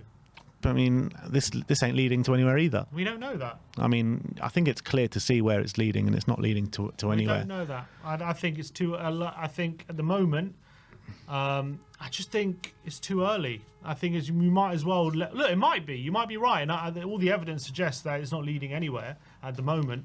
But I think you just got to give them the opportunity. You've got to give them the opportunity to try and turn it around, or at least give them the cup games. Like you might as well. You've given you started this project. You might as well see if he can finish it. If he ends up failing, then he fails. But there's no point cutting it before he has a chance to fail. You know what I mean?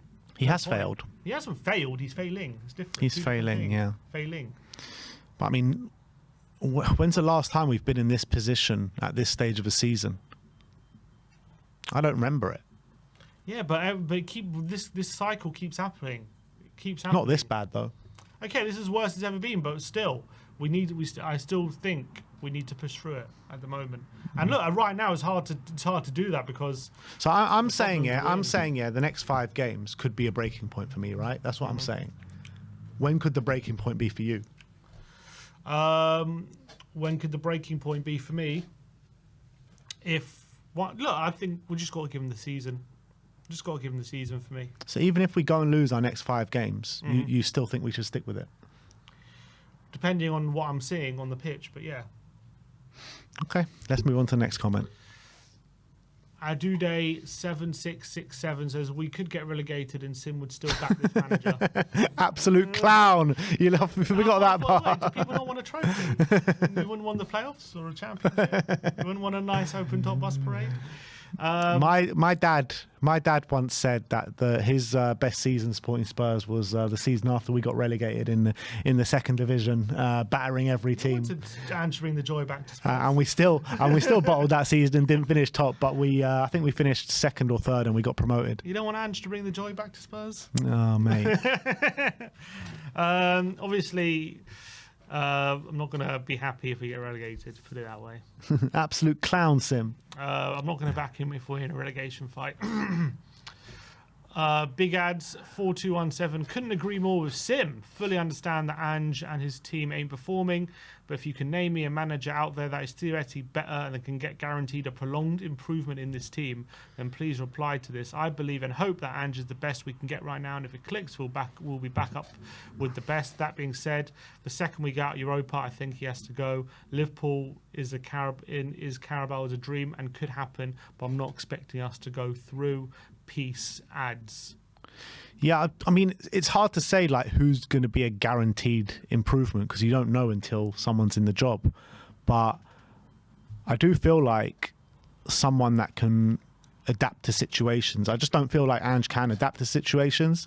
Like right now with the injury crisis and the fatigue issues that we're going through, I don't know. I kind of feel like someone like a Marco Silva who can like adapt to different situations could be a good manager for us. Yeah, fine. But could he could be a good manager for this current situation. But I think he's a good manager in general. Look, he's fine. I'm not saying he's a bad manager. He's done great. But is he going to be a manager that that could take us to challenging right at the top? Like that's what Ange wants to do essentially. Obviously, yeah, and it's what Marco Silva would want to do as well. But I've got no faith as well that Ange can take us right to the top. No, but the way he plays, as much as it's not good right now, that's why he plays this way, because that's how he sees like a lot of top teams can play in terms of just yes, there's a lot of risk, but when you try and win those games, you risk it all but to win these to win. Basically, he never goes into any game thinking a draw is good enough. I don't think he goes into any game thinking I'll take a draw here. I think Marco Silva does. I think there are some games he does do that, and maybe that's more because he's the Fulham manager. Yeah, and I think that's more tactically astute, as I was saying, but that's just a difference in mentality. But he's a Fulham manager. Like, of course, you have to have that mentality if you're a Fulham manager. And even if you're a Tottenham manager at this moment in time, when the quality of squad is nowhere near good enough to do what Ange wants to do or to do what the Tottenham fans want to do, you probably have to go with that mentality as well. Like, be defensively solid. What mentality is to dare is to do. Yeah, but we don't actually do. That is what Ange is doing, isn't it? We don't do. We just dare. We don't do. To dare is to flop. That's what we do. Yeah, I mean that's been the history of our club, but. Isn't he embracing the philosophy of the club? I mean, he's embracing the philosophy of what Danny Blanchflower once said, that's for sure. The game is about, well, I say he says the game is about glory. I'm not seeing much glory, but do things in what's the quote? It's not about, no, he said it's not just about glory. It's about how you win, not just that you win. Yeah. It's not just about winning. It's about how you win. It's about playing with a panache and playing with. The problem is that we don't win much. Yeah, we're not winning at the moment. It's true, but we look. We have to. It's a long road. I think. I just think at the moment maybe Marcus Silva could come in. I don't think in the current injury crisis he could do much, to be honest, to stem the tide. But I reckon he gets more points than Ange. I don't know. I mean, Ange drew with him with the injury crisis. Mm-hmm. He got a point. I don't think swap the managers and Marcus Silva. But I mean, Fulham should have won that game. Let's be real. They should have, but we still got a point. We were lucky to get a point. We still got a point though. But we were lucky. We still got a point. I know. I agree, but we were lucky. Maybe, but look, we were lucky. But I don't know. I don't know how many. What game does you reckon he gets points out of that we didn't get wins out of? Yesterday, Thursday, potentially Liverpool? yesterday. I was just going in the table. I had to scroll down a lot to get to Spurs. I reckon he could have got points in definitely the Ipswich game. Maybe Roma, maybe Fulham, maybe Bournemouth. No, I'm saying more points. You're saying. No, I'm talking about this injury crisis during this. Since that Ipswich game when we had all these injuries. So he probably could have got a win against Roma, could have done more against Fulham, maybe more against Bournemouth, maybe more against Rangers, maybe more against Forest. I don't know. It's hard to say. I don't know. I don't know if he does, to be honest. But look, they're doing very well. I'm not going to discredit him. But I don't think if he was to become our manager tomorrow, I don't think things massively improve in the short term anyway. Maybe in the long term, but that's by the by. But in the short term, I don't think things massively improve. The man that we need is Pochettino. That's the man we need. Yeah, but he also plays a very high pressing, high energy system. Yeah, but he was also able to adapt. He was also able to. He never played a low block. He never played a low block, but why is it either high pressing or low block? Why is there nothing in between? He was never in between. He was a very high line. He played Vertonghen and Alderweireld on the halfway line. Yeah, but he was able to adapt in situations, particularly when we played against bigger clubs. He also went three at the back at times. When things weren't working with Pochettino, he used to find different systems that would fit. He had two systems. He had a 3-4-3 and he had the 4-3-2 or 4-2-3-1. Which is adaptable. Yeah, which Ange doesn't do. Well, we went to three at the back a few times last season. Never started with it, but we tried it. Yeah, we try it in the game, but like on a very rare occasion. But on a general basis, Ange does not change. Where Pochettino was adaptable. Pochettino was, but he wasn't adaptable until his third season. So what's that supposed to mean? Like in his first two seasons, he wasn't adaptable. He probably actually did stick with the same thing. But then he showed that he can be adaptable. But Ange has already said he ain't changing. No, he's not changing. I don't think he means his tactics. He means he's not changing that we're going to be intense, we're going to be front-footed, we're always going to be looking for more goals. That's never going to change. Within that, he's always said there's ways to change it. Yeah, but we haven't seen it. We have. Yeah, we have. What have we seen? We played, Sarr played false nine last season. Decky's played in up front. He played Decky in the middle. He's changed little tactical tweaks here and there. We've seen him go to a back three occasionally. He has changed it a few times. Sometimes he's made changes. Very rare, man. That's one of the games. It's very rare.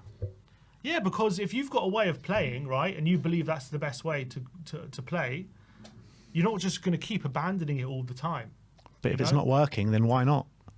Because you believe that's the best way. But it's not working. Okay, it's not working at the moment. Doesn't mean, but you're not just gonna.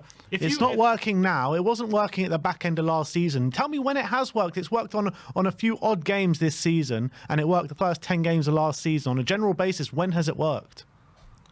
Not consistently. It's not worked. That's what I'm saying. So if you can see when something's not working, then how can you keep persisting with the same thing if it's not working? Because it's not that simple.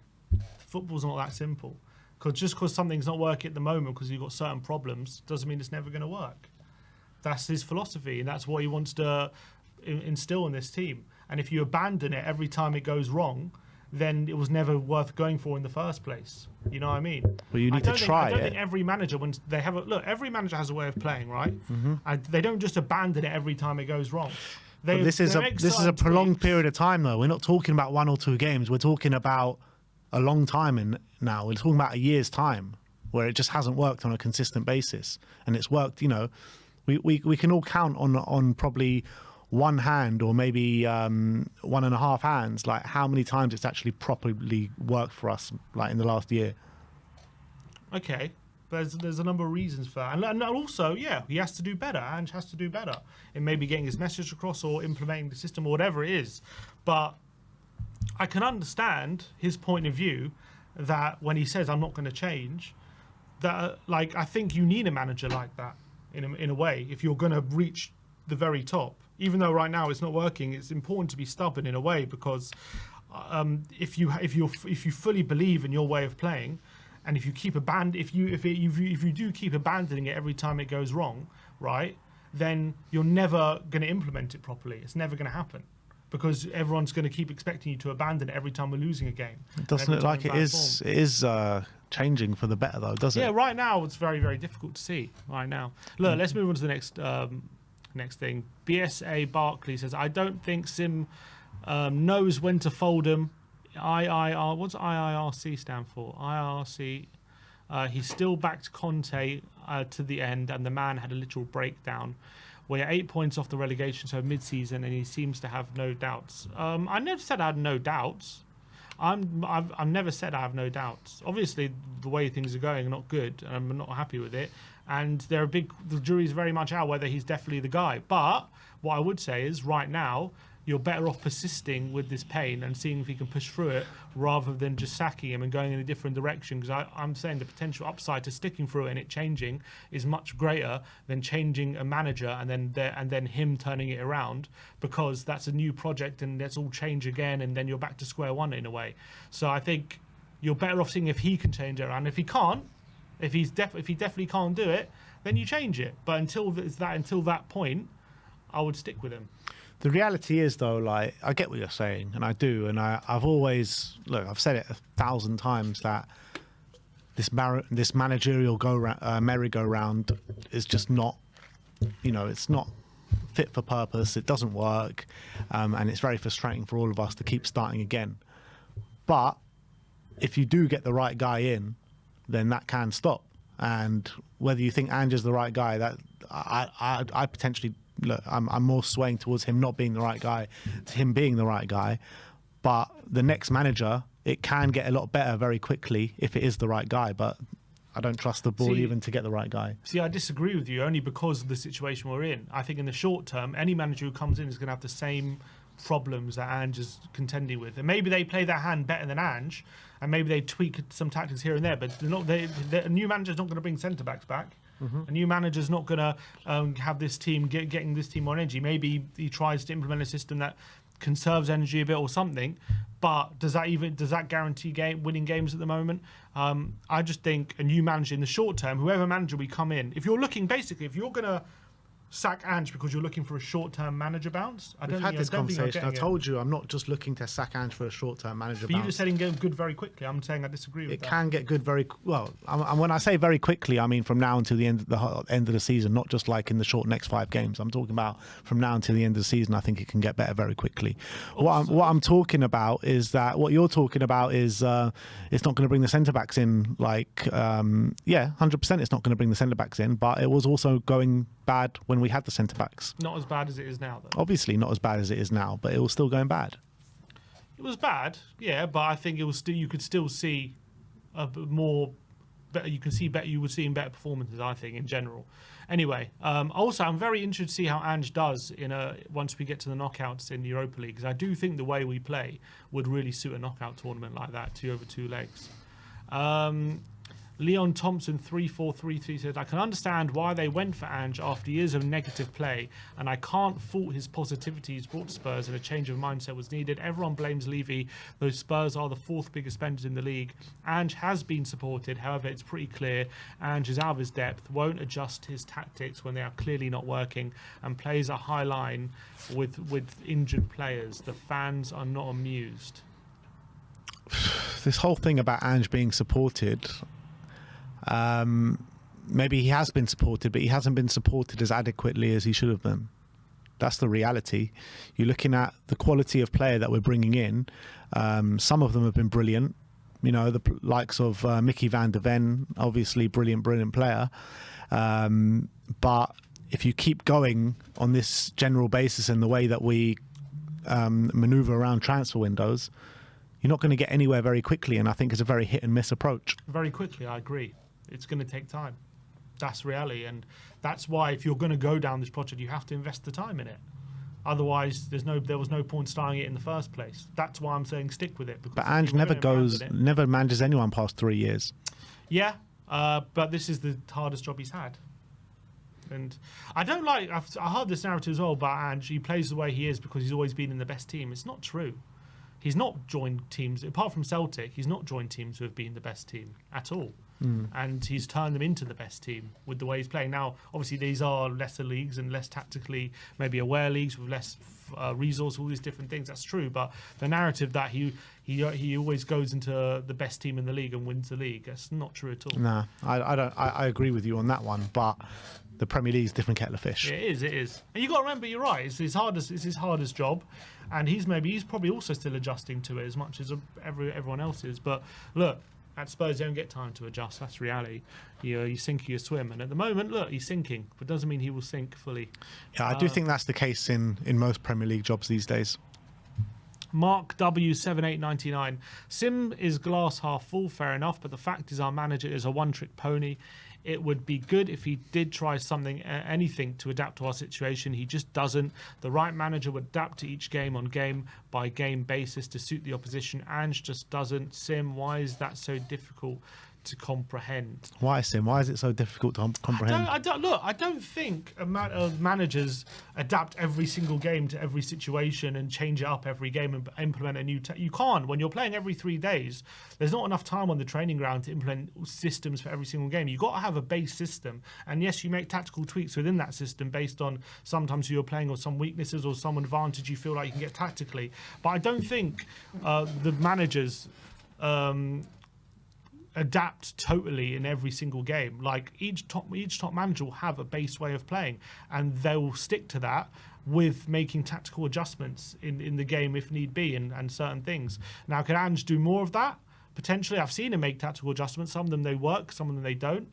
A lot of the time they haven't. Like he's gone 4-4-2 quite often at end of games and it just hasn't worked. But he has tried things.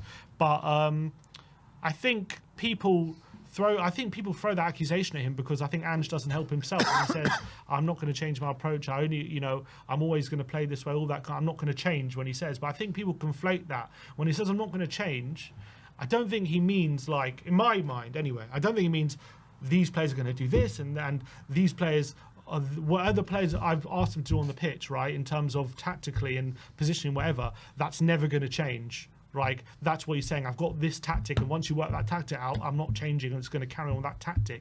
I don't think he means that. I just think he means I'm not going to change in terms of I'm always going to get this team to press. I'm always going to get this team to be attacking. I'm always going to get this team to look for more goals. I'm never going to tell this team to sit back, essentially. That's what I think he means by not changing. And either you accept that or you don't, I guess. Yeah. Do you feel, though, like he's ever changed tactics and it's ever worked for us? Yeah.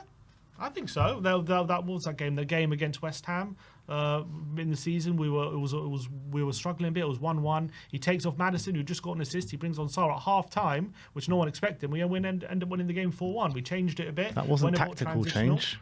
What was that? What do you call that then? It was a player-for-player change. They played in the same position. No, we dropped back a bit. We made the game a bit more transitional. Maddison was dropped back. Maddison was playing deep in the midfield. He was a bit higher up the pitch. Not really. We did the average positions. We saw it. We did it after the game. I remember against Brentford. We went from a team that was dominating possession 70%, and in that game we had 50%. We dropped back. I'm talking about a positional tactical change where he's gone from. I'm talking about not a positional tactical change. I'm talking about a formational tactical change. Has he ever changed formations and it's ever worked for us? Has he ever changed formation and he's ever worked for us? I mean, he's gone. The only changes in formation, he's gone from a 4-3-3 or a 4-2-3-1, or he's sometimes gone to a 4-4-2, but that doesn't seem to work when he's done it. or he's occasionally gone to a back three, but it also hasn't seemed to work when he's done that. But he usually at the moment, yeah, he's stuck with his 4-3-3 formation. Yeah, I'm saying he's stuck with his 4-3-3, which is hit or miss. Whenever he's changed it and deviated from that plan, it's always been a big failure, hasn't it? When he's changed formation, yeah, not always when he's made tactical tweaks, but yeah, when he's changed formation, it hasn't worked at the moment. And maybe they don't spend enough time doing those other formations. Maybe that's a criticism. I don't know. I'm not on the training bench. Maybe that is a criticism you can have of him. But I think that's what he's talking about, a one-trick pony. You know, he's got one formation, and whenever we go to any change their formation. Liverpool, what, this season or just in general? Season. Well, Liverpool top of the league. They've got the best squad in the league. They don't need to change their formation because they have a way of playing. Why don't they have to change their way of formation? Why? Because they've got a good squad. Exactly. Make changes. Exactly. We can't at the moment. And yeah, right now, but we've never been able to. The times that we've changed formation has not been during the injury crisis. It's been before the injury crisis when we've been going through bad games. So at a club like us and at a squad like us, well, we're never going to have the quality of squad of Liverpool. We're never going to have the quality of squad of peak Man City and prime Man City, where they don't need to change things. We need to change things because we're not good enough. Well, that's not what Ange wants to do. That's what I'm saying. But if you want to also... That's what he's saying about one-trick pony. Yeah, but you're looking at the top teams, and a lot of them, they have a certain way of playing, right? Because they're good enough to have that certain way of playing. We're not. Right, but he wants to aspire to do that, to dare us to do. That's his philosophy. But we don't have the players to do it. All right, but that comes with time. It comes if you have a chairman that will give you the players, which we don't. But it comes with time. That's so you have to be patient. If you're not patient enough, then you're never going to get there. I've been patient for 22, 23, 24 years. That's not Ange's fault. No, it's not Ange's fault. It's not all Ange's. Like I said, I've said at the beginning of this video that Spurs' failure to progress is not all Ange's fault. But he does have a hand in it. The failure to progress is always going to be at Daniel Levy and Enoch at the top of the club. That's always going to be the biggest issue at this club, always. Drew Lundy says, is it sim or simp? All this talk about injury crisis is utter nonsense. It's clear Ange is out of his depth. You can't play the same tactics when you have injuries. You need to adapt. Ange can't do that. When you said about playing high-octane football and taking out the players, but do we want that? I'd rather not lose all these games and get points and better league position than play like this. Look, we wanted a manager who would implement this way of playing, right, and all play attacking high octane football. Now at the moment, the way he's playing is probably also costing us results. I agree with that, but his opinion is his opinion is we trained one way of playing, right, or we train a certain way of playing on the pitch is always be a high octane and go at teams, and if you abandon that because at the moment the players on the pitch aren't fit to it, then if you abandon it in the hard times, essentially, then do you really believe it's the best way of playing? Because if you believe that these players aren't up to it, or these players can't implement it, then do you believe it's the best way of playing? That's what his thinking is. Now, it's costing us in the short term. Will it help us in the long term? We'll have to wait and see about that. But it'll cost him his job. That's what it's going to do. Might do. At the moment, he's losing a lot of games, and that can't continue. But he's going to have to turn it around. Yeah. What's the next one? David Tucker says, if Ben doesn't want Ange sacked, what good does it do to dissect performances that are shrouded by circumstances like injury squad, a lot of games, new players playing their first season in the Prem, just puts a negative aura into the fan base that follows you. No disrespect to you, I watch all the content, but I just don't see good coming of creating a toxic atmosphere with the management. We have every right to be disappointed, but this project has to be seen out, or it's another 2-3 years of someone else's project. Well, you heard it here first. Let's shut the channel down. No more dissecting of performances. And we'll wait till the injury crisis is over and we'll come back. See you in 4 months. Go on, what's the next one? That's it. Oh, that's it. All right. Well, that is how we reacted. The comments, there's just a couple of super chats from Jory that I just wanted to go through just before we move on. He says, Ange has gotten more money and time than anyone else, yet it's done a lot worse by a mile. The stats read like a non-pro footy because it's non-pro management. Well, he's had more money. First of all, inflation's probably gone up a lot since Ange has taken money. So the money Ange has spent in regards to inflation is probably like a lot less than it would have been if you know, like a few years ago, if you know what I mean. So what you're saying is that we're just spending what we've always been spending? Probably. I mean, not far off it, put it that way. But as well, Ange has probably had a bigger job turning it around than all these other managers, rebuilding an aging squad. Even, as I said, even the good players, like we talk about Van der Ven and Vicario and Sarr. These are some of the good players that we have since Ange has come in. They're also very young. They're also not even experienced in the Premier League, these players. And he's got a better squad than Antonio Conte. Not a more experienced squad. But a better, quality-wise. I mean... I know we had Harry Kane there. Kane, Son. Yeah, I mean, quality-wise... Yeah, but that team was more ready to get results in the short term, I think, than this squad. I think this squad's still on... Everyone's on alert, apart from like Romero, Maddison, like Bentancur, Basuma, Solanke. What was our first choice 11 under Conte? So he had an aging Lloris in goal. He was quite good under Conte, apart from his last season. I mean, Conte was only there for a season and a half. Yeah, good point. For the first 6 months, he was quite good. But as I say, you got aging Lloris over Vicario. You'd probably say Vicario. Like, let's do a combined 11, right, between that Conte team and this Ange team, right? You got Lloris, Vicario. Vicario's in goal.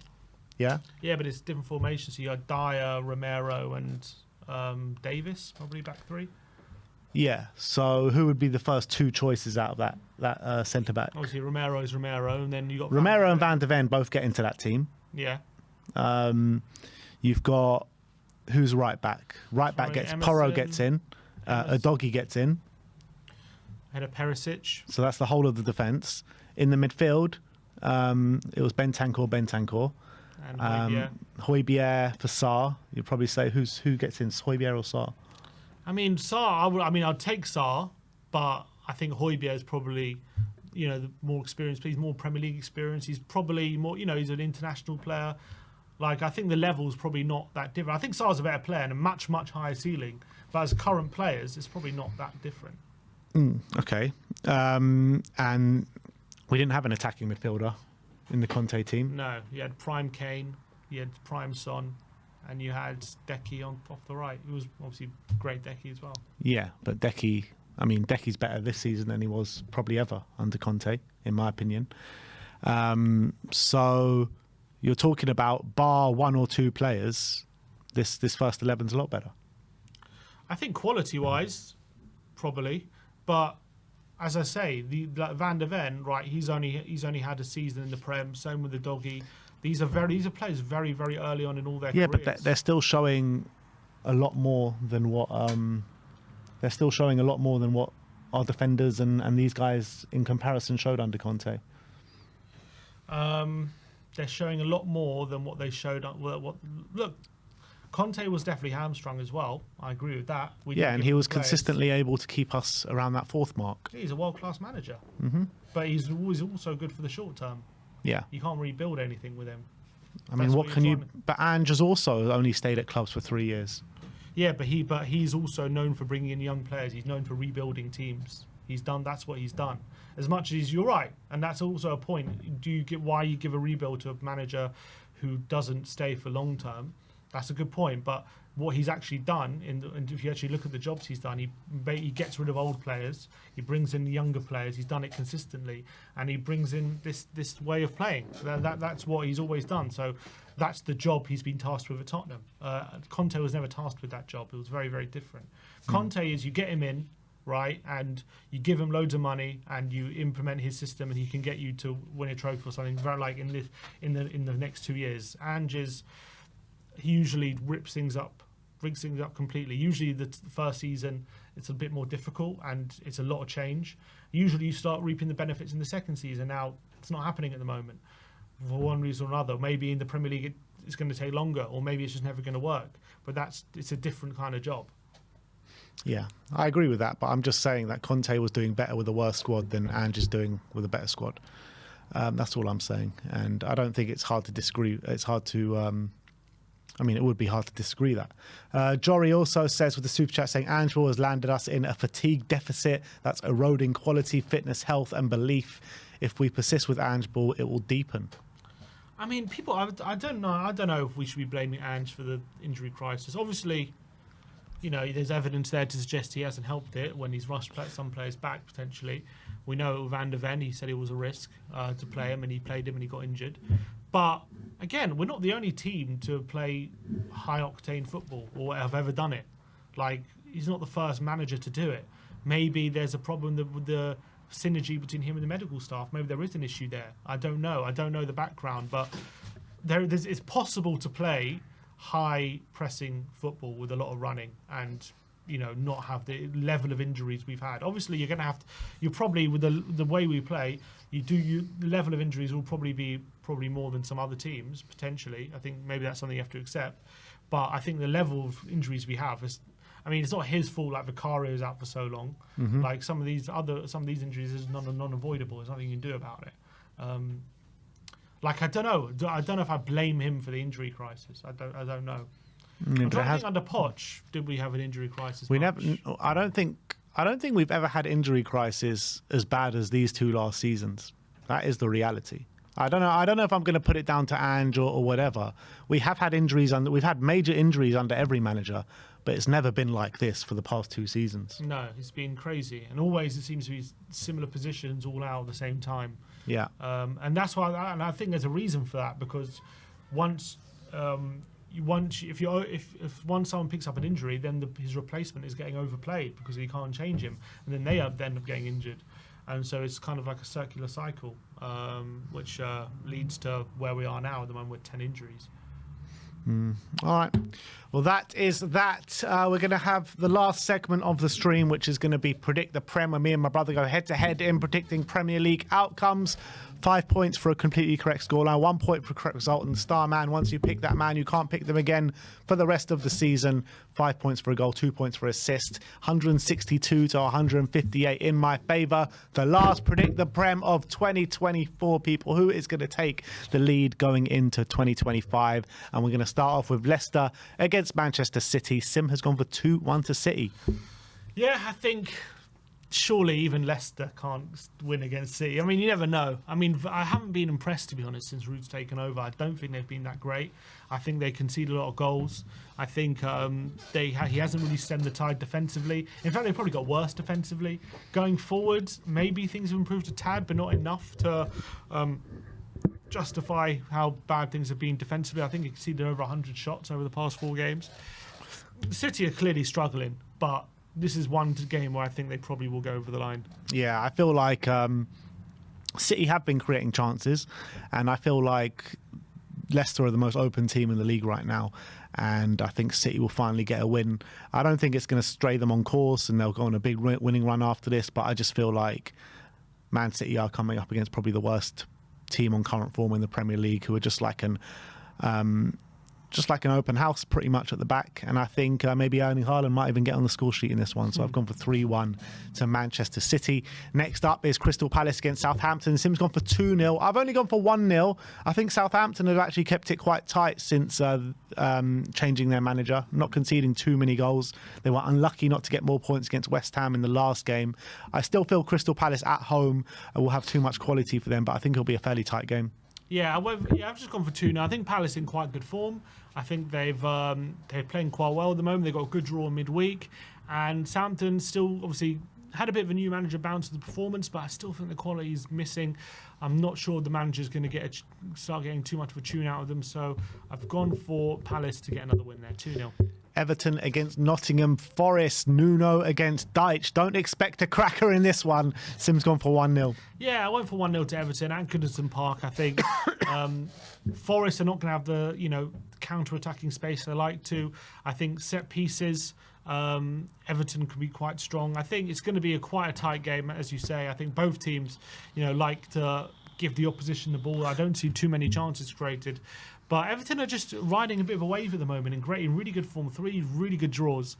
And so they'll see this as maybe an opportunity to have a tiny bit of a go. So I think 1-0 Everton. Yeah, I think both these teams are both on form at the moment. I think both of them are going to cancel each other out. I think it could be a bit of a game like hot potato. No, you have the ball. No, you have the ball. No, you have the ball. Both of them are going to be fighting for territorial advantage, and I can't see a goal in this, so I've gone for 0-0. Next up is Fulham against Bournemouth. Two on-form sides going head-to-head at Craven Cottage. Sim's gone for 1-1. I've gone for 2-1 to Fulham. I've just backed the home advantage a bit in this game. I feel Fulham, I think both these sides are on form, but I'm really impressed with the way Fulham are playing, and particularly the results against which clubs that they're getting them against as well. So on the back of a big West London derby victory, I'm going for them to back it up with a 2-1 win against Bournemouth. Yeah, I've gone for 1-0. I think Fulham, great results recently, great win at Stamford Bridge. But Bournemouth, very aggressive side. I think both teams will give as good as they get. I think obviously Bournemouth are very tactically flexible. Bournemouth have a certain way of playing with their high press, and I think they could force Fulham into submission a bit. But I also see Fulham counter-attacking quite solidly, and the likes of Smith Rowe, or actually he might be out, but the likes of Wilson and Jimenez and Iwobi in very good form as well. So I couldn't pick a winner here, so I went 1-1. All right, next up is Tottenham against Wolves. Sim's gone for 2-1 to Spurs. Yeah, Spurs on their feet at the moment. Really difficult to see Spurs, how they're going to even power side, especially in the back line. That's going to stop this Wolves attack. Wolves obviously on a new manager off the back of 2 and 3-0 wins under Victor Pereira. But they do still concede a few chances, and Tottenham, if they can create enough, I still think if they can create more than Wolves, they should just about get over the line in this one. Wolves, it's their toughest test since the new managers come in, I think, and I'm backing Spurs to get the job done, to 2-1. Yeah, I've gone for 2-1 to Wolves, unfortunately. I just feel like the injuries and the defensive frailties are going to hurt Spurs too much in this, and an on-form Wolves, 2-0 and 3-0 in their past 2 games. They've won 2 out of their last 3 appearances at the Tottenham Hotspur Stadium as well, and it's likely to be Bissouma and Archie Gray at centre-back, and I think Cunha could have a bit of a field day, so 2-1 to Wolves. Excuse me. West Ham against Liverpool. Sim's gone for 2-1 to Liverpool. I've gone for 3-1 to Liverpool. I've been West Ham have undefeated, I think, in the last 3 or 4 games, but I think they haven't been impressive, and I think Liverpool are going to reap the benefits of that. They're going to open them up, and I think it'll be quite convincing by the end of it. So 3-1. Yeah, I've gone 2-1. West Ham been a bit better recently, a bit tougher to play against, tougher to break down. I think in the likes of Bowen and Kudus, they do have the players on the counter-attack that can really hurt Liverpool, and they've shown in the past few weeks, Liverpool, that they do have conceded a few goals. So wouldn't be surprised if West Ham take the lead or score. But Liverpool just find a way to win recently. They find a way to be getting over the line. They're just finding a way to create opportunities. And even if they go behind, I think they'll turn it around. So I've gone for a 2-1 win for Liverpool. And next is Aston Villa against Brighton. Both of us going for Aston Villa wins. Sim's going for 3-0. Yeah, I think at home at Villa Park, Brighton in just horrendous form, and I think the way they play is going to lend to exactly how Villa would. It's going to play into Villa's hands. And I actually think John Duran's sending off and putting Watkins into the team will actually help Villa in this game, because his ability to run in behind and hold the ball up is going to make sure that he's causing havoc in this Brighton team. I think Brighton are really struggling going forward. They're going to really struggle against a very aggressive Villa team. I think Villa are going to press a lot higher. So I can see a 3-0 win here. I think it might be 3-0 by half time. Wow. Yeah, I think Villa will win. Brighton just out of sorts at the moment, and I think Aston Villa could be the beneficiaries of that. And I think with John Duran being suspended, I think Ollie Watkins had come in with a bit of a point to prove after losing his space to John Duran, and I think he's going to stake a claim for that number 9 spot for Aston Villa, and I think he'll get a goal or 2 in this one. So 2-1 to Villa. Next up is Ipswich against Chelsea. Sim's gone for 2-0 to Chelsea. I've gone for 1-0 to Chelsea. Ipswich not conceding too many goals at the moment. I think Chelsea on the back of 2 poor results, I think they'll get back to winning ways, but I think it'll be tight. Yeah, I've gone for 2-0. I just think Chelsea have the firepower. Ipswich, just not great. I can't see them containing this Chelsea team. And as much as they gave Arsenal a bit of a tougher ride, I guess, only the 1-0 loss, I think Chelsea's firepower should be enough to make this comfortable. So 2-0. Manchester United against Newcastle. For the first time in this episode, we've gone for the exact same scoreline here in 2-1 to Newcastle. Yeah, I think Ruben Amorim at the moment struggling as Man United manager. I think Newcastle in a much better form. I think the back three might help United in this game, But Gordon, Isaac is just scoring every game with them. I can see that midfield three really dominating United at the back, and they can't get the balance at the back right with that back three. And I just see Isaac, Gordon running havoc there. And also I just don't see the wing backs helping them out too much going the other way. So gone for United at home to get a goal, but I think Newcastle are going to come away with the points. Yeah, I think United have actually failed to score in their last 2 games, and it's a tall order to see them getting any points out of Newcastle at the moment. Newcastle just on fire with Isaac, Gordon, Jacob Murphy really pulling the strings for them at the moment. So I've gone for Newcastle to win. I think if it was at St James's Park, I would have gone for a really convincing win. But just because it's at Old Trafford and Newcastle aren't the best travellers, I've gone for 2-1 to Newcastle. And last but not least, it is Brentford against Arsenal at the G-Tech. Sim's gone for 1-0. Yeah, I've gone. I think they'll just get a set piece, and they'll just basically Brentford like to play against teams who play on the counter. They like to play against teams who with space, with Wissa running in behind into space and Mbeumo. I think Arsenal are just going to deny them that, and then they're going to get a goal from a set piece. I also see Arsenal really struggling to break down Brentford, especially the G-Tech. Brentford are in great form. I know they lost their last game to Forest, though, who, in a weird way played not in a too dissimilar way to how Arsenal play sometimes away from home. So I think Arsenal will just get a bit of luck. They'll get a goal, and it's going to be 1-0. Yeah, I can see Brentford breaking Arsenal down. I really can, particularly in their home stadium. But yeah, I think Arsenal will get a set piece or a stroke of luck. But I can't see this being a great game, even though the G-Tech has provided some brilliant games this season, probably been the most entertaining ground of football so far. But I think Arsenal are going to come stink the place out and walk away with a point. And we move on to the star men. Sim has gone for Jean-Claude Mateta. Jean-Philippe Mateta. I always say Jean-Claude. Jean-Philippe Mateta. Jean-Claude Van Damme I've gone for. A different killer. But yeah, look, Mateta in great form at Selhurst Park, playing against Southampton. So I think it's a good time to put him in. So I went for him. Yeah, I've gone for Ollie Watkins. Both of us mentioned Ollie Watkins and how pivotal he's going to be in the game this weekend against Brighton. And yeah, I feel like he's going to be chomping at the bit after being taken out for John Duran. I think he's going to be pivotal in Aston Villa's game against Brighton. So I considered him, but went for Mateta last minute. I thought I'd already picked Watkins, but it turns out I haven't. So. Well, there you have it. That is Predict the Prem, the last Predict the Prem of the calendar year, people. I just want to bring this one up just before we finish. Besiktas presidential candidate has claimed that Edin Terzic expects to join Tottenham Hotspur. Yeah, I saw this yesterday. Says Edin Terzic was one of our foreign alternatives. In the meeting, he said he was expecting an agreement with Tottenham. That apparently Edin Terzic said that to him. Yeah, he said it on live TV. So I don't know how much truth there is, but he said it. I mean, there's no I don't know. What do you make out of that? I don't know who this guy is. He's a presidential candidate for Besiktas. I mean, if it's true, I mean, that's significant. I don't know if it is true, though. I don't know how reliable this guy is. He's a presidential candidate. I don't know if he's... I don't know. I don't know what reason he's got to lie. But he's claiming in a meeting with Edin Terzic told him that he's expecting an agreement with Tottenham Hotspur. Maybe he's giving an excuse why he couldn't get him in. I don't know. Maybe that's the reason why he would just say that, but maybe it's true. What do you think about Edin Terzic? Obviously, he did well at Dortmund. He got them to a Champions League final, yeah. And then I think he ended up just leaving, didn't he? Or did he get sacked? I think he left. I think he just left after the final. Yeah. If I remember. He left Dortmund in 2024. Yeah, they just got to the final just now. Yeah, he was their manager when they got to the final, and he wasn't the manager at the start of the season. And also, he was one game away from winning the Bundesliga, wasn't he? They lost on the final day. Yeah. So he's done a good job. I mean, that's his last job. I don't know, why did he leave there? Let me see. Terzic, because they ended up finishing 5th in the Bundesliga. They lost the final, but obviously they lost their way in the league. It was the year before that they nearly won the league, wasn't it? Was he their manager? Final, yeah. Was he their manager? Yeah, on the final day. Because they were. I remember watching the game. They were 2-0 down against Mainz, and ended up they got two late goals, but couldn't turn it around. They needed to win. If they would have won, they would have been theirs.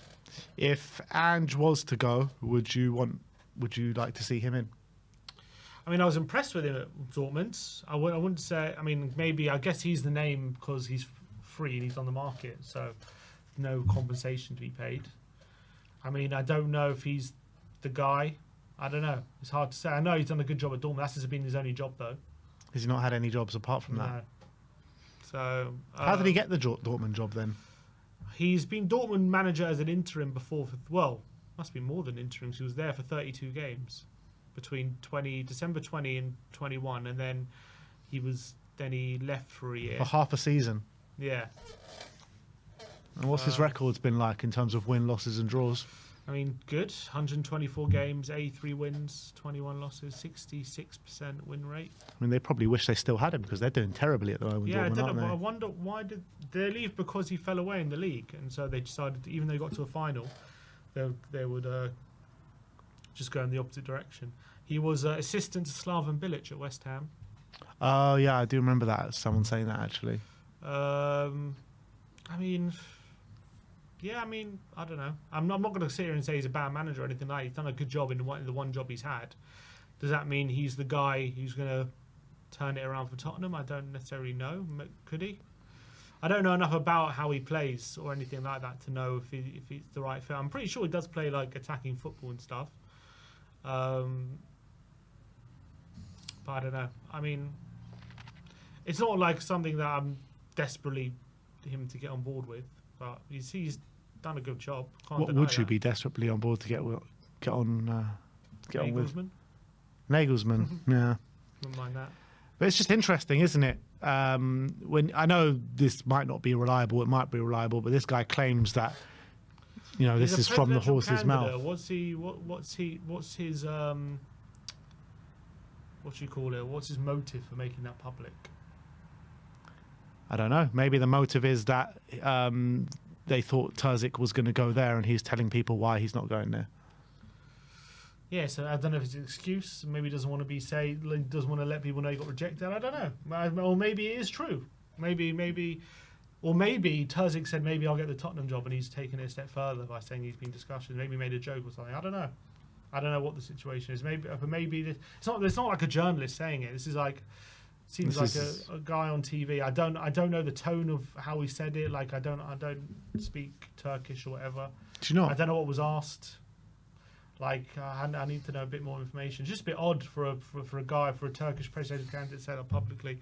There's a bit of an update here from Sami Mokbel. It says Postecoglou maintains the backing of the board. However, the outcome of the Liverpool Cup semi-final is set to be a factor towards how the club view Ange's future, particularly if the team's league form shows no sign of consistent improvement.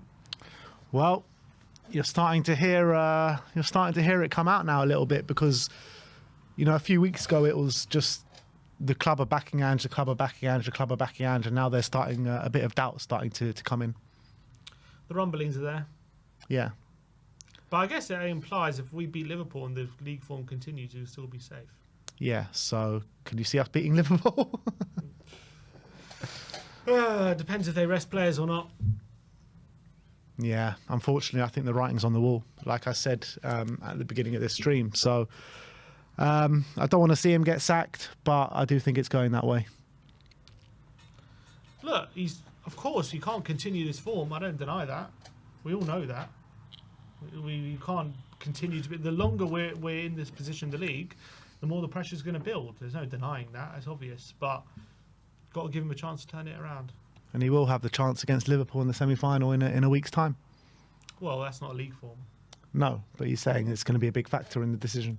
Yeah, he's saying, well, not a big factor, but a factor, they said. Yeah. So there you have it. Sami Mokbel, and some news starting to come out about some doubt from the board coming in for Ange Postecoglou. But that is it from us today. I want to thank you all for joining us, and we'll see you all very soon. Like, subscribe and comment. And as always, come on you Spurs.